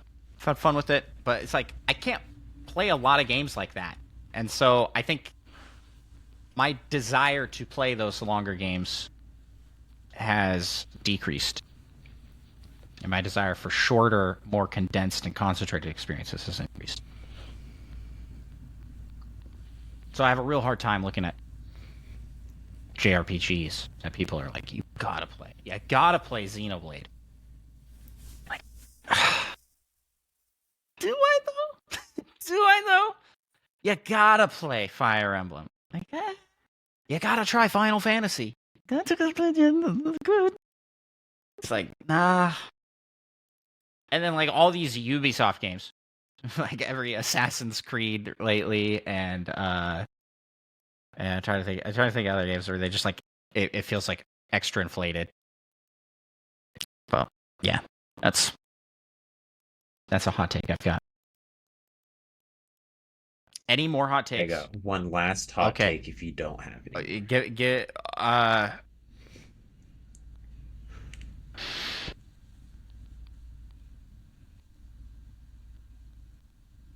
let's see.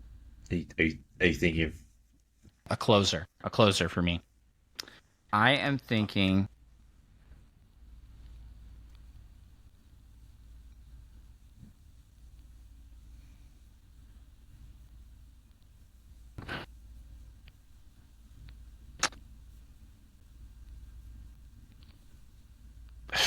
okay. Yeah, sorry. There was like a long moment of silence there as I thought.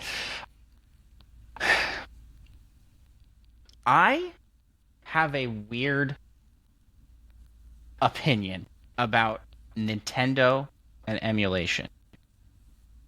Okay, we talked about this a little bit earlier. But I think I like emulation, and I like the creativity it brings. I like mods for games. I think it's a fun way to keep a game alive and active. And I don't know if this is a hot take. I think there will be a lot of people that disagree with this, but I think Nintendo's aggressive behavior towards emulators and towards modding and towards just anybody that wants to use their IP is horrible and dumb, and they shouldn't do it. And this coming from what I would consider myself a Nintendo fanboy, a Nintendo defender, but I just don't want to get behind them when they're just like shutting down cool things. Remember that like fan-made Metroid game that was like a reimagining of Super Metroid, or like a sequel to Super Metroid? And it was like instantly shut down. It's like, dude, why can't someone just have some fun making a Metroid? You know? It's terrible. Then people think Nintendo made it, and then people hate Nintendo. I guess so. That's going to be a problem regardless. You know what I'm saying? Like, and here's the thing. Only the diehards are can even know about it. Yeah, I think Or care. copyright law is too intense and too aggressive, too over the top. Now, I might change my opinion on this if I have something that gets stolen or whatever, but like as of right now, I just don't see why we can't like come to a better solution for that, rather than it's mine, no one can use it. Like the like Nintendo's like a little goblin that's like, don't touch my gold or you'll be eaten alive. I mean, they're like they'll sue someone for like using music that they don't want them to use, or like a freaking free mod to play Breath of the Wild multiplayer, and they're like, no, you can't do that. And while we're at it, take down all your videos that ever did mod content. It's like, come on, man, just let people have some fun with your games. They bought it. You bought the game. They should be able to do what they want with the game. And this I know can spark some debate here. I believe that if you've purchased the thing, you should be able to take and do with that thing for your personal use. For personal use. I don't encourage piracy. I don't want people to pirate things. You should be able to do what you want with it. I bought a... God, I've got to think of like a thing here. Blender. A blender. I should be able to go, like, I'm going to modify this so that it... Soup this up. Yeah, so it's a cooler blender or whatever. I should be able to do that and not... But then, would you be able to sell those modded blenders? No. Until it's, like, transformed enough to be something completely different. But I think Nintendo knows a thing or two about that, because that's kind of what they did when they started. They took hardware from other places, and they were like, look, we've Nintendo-fied it. And then basically bullied the people out of not being able to make systems. And then the same thing happened to them with the Philips, with the Sony deal, and then Sony went and made PlayStation. It's like if it's transformative enough, sure. But I feel like you should be able to buy the thing and take it and do what you want. Should you be able to distribute your mods by that logic? Now, that's where things get gray and tricky. I know. But I think, yeah, if they bought the base thing and the mod is on top of the base thing, you should be able to not sell, but you should be able to, like, give to your friend your mods. And then they can play it on the base game that they purchased. As long as there's no profiting from it. Exactly. Right? What's the harm in that? It's like me coming over to your house and being like... Well, you probably didn't quality test it good enough. Sure. Probably introduces some sorts of bugs or things. Sure. And then people play this and they're like, wow, Nintendo sucks. No. Then you say your friend sucks. We're going to go burn down the building. But you come, it's like me coming to your house and be like, I've got some new house rules that we should play with for Monopoly that make the game way better. And then some rules that I've added. I maybe have some new parts and pieces that we can add to the board, and then we make Monopoly playable because its current state it sucks. I think you're playing Monopoly wrong. No, Monopoly's not fun. Monopoly is not that fun to play. Monopoly is kind of Ugh. fun. When you land on a spot and you don't buy it, do you put it up for auction? Yeah, we do. Because it's way better that way. Okay. That's the way to play Monopoly. Yeah. That's the way you're I supposed feel to like growing up you did not play that way. Yeah. But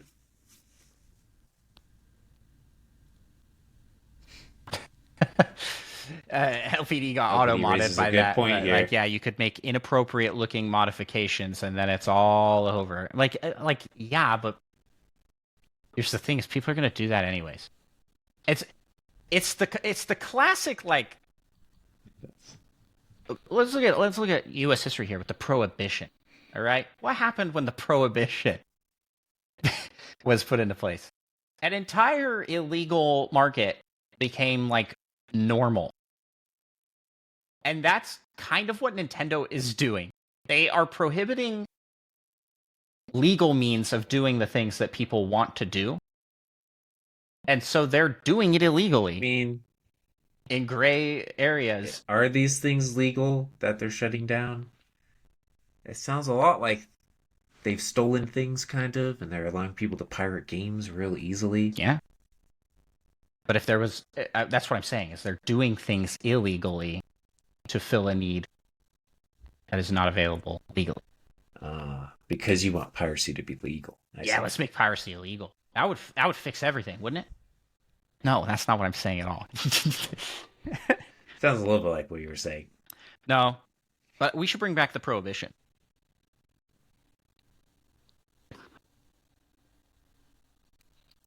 No drunk drivers. Huh? It never stopped underage people. True. That's true.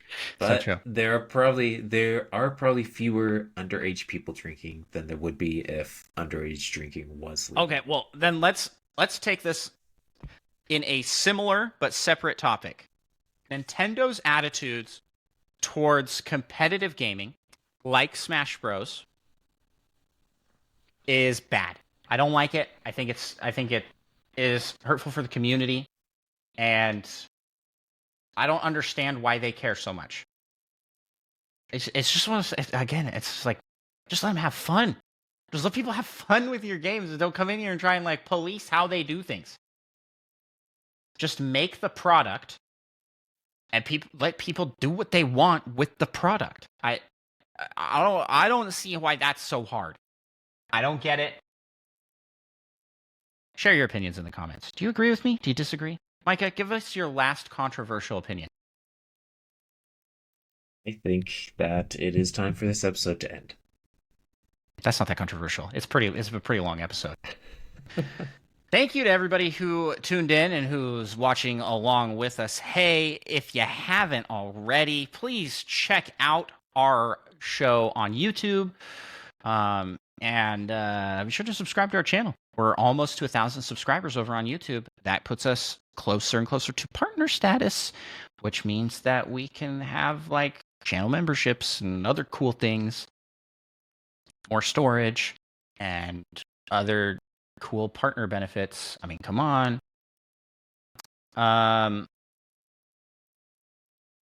So all of that being said, can I give a huge shout out and thank you to our fantastic Patreon supporters? That's patreon.com/NintendoPals, where for as little as $1, you can support the show, the madness that happens here, all these controversial opinions. You help fuel the fire. Spread the word so that we can take over the world. And that is a huge shout out and thank you to T-Bone, who's here in chat as well. T-Bone, you're awesome. Thank you.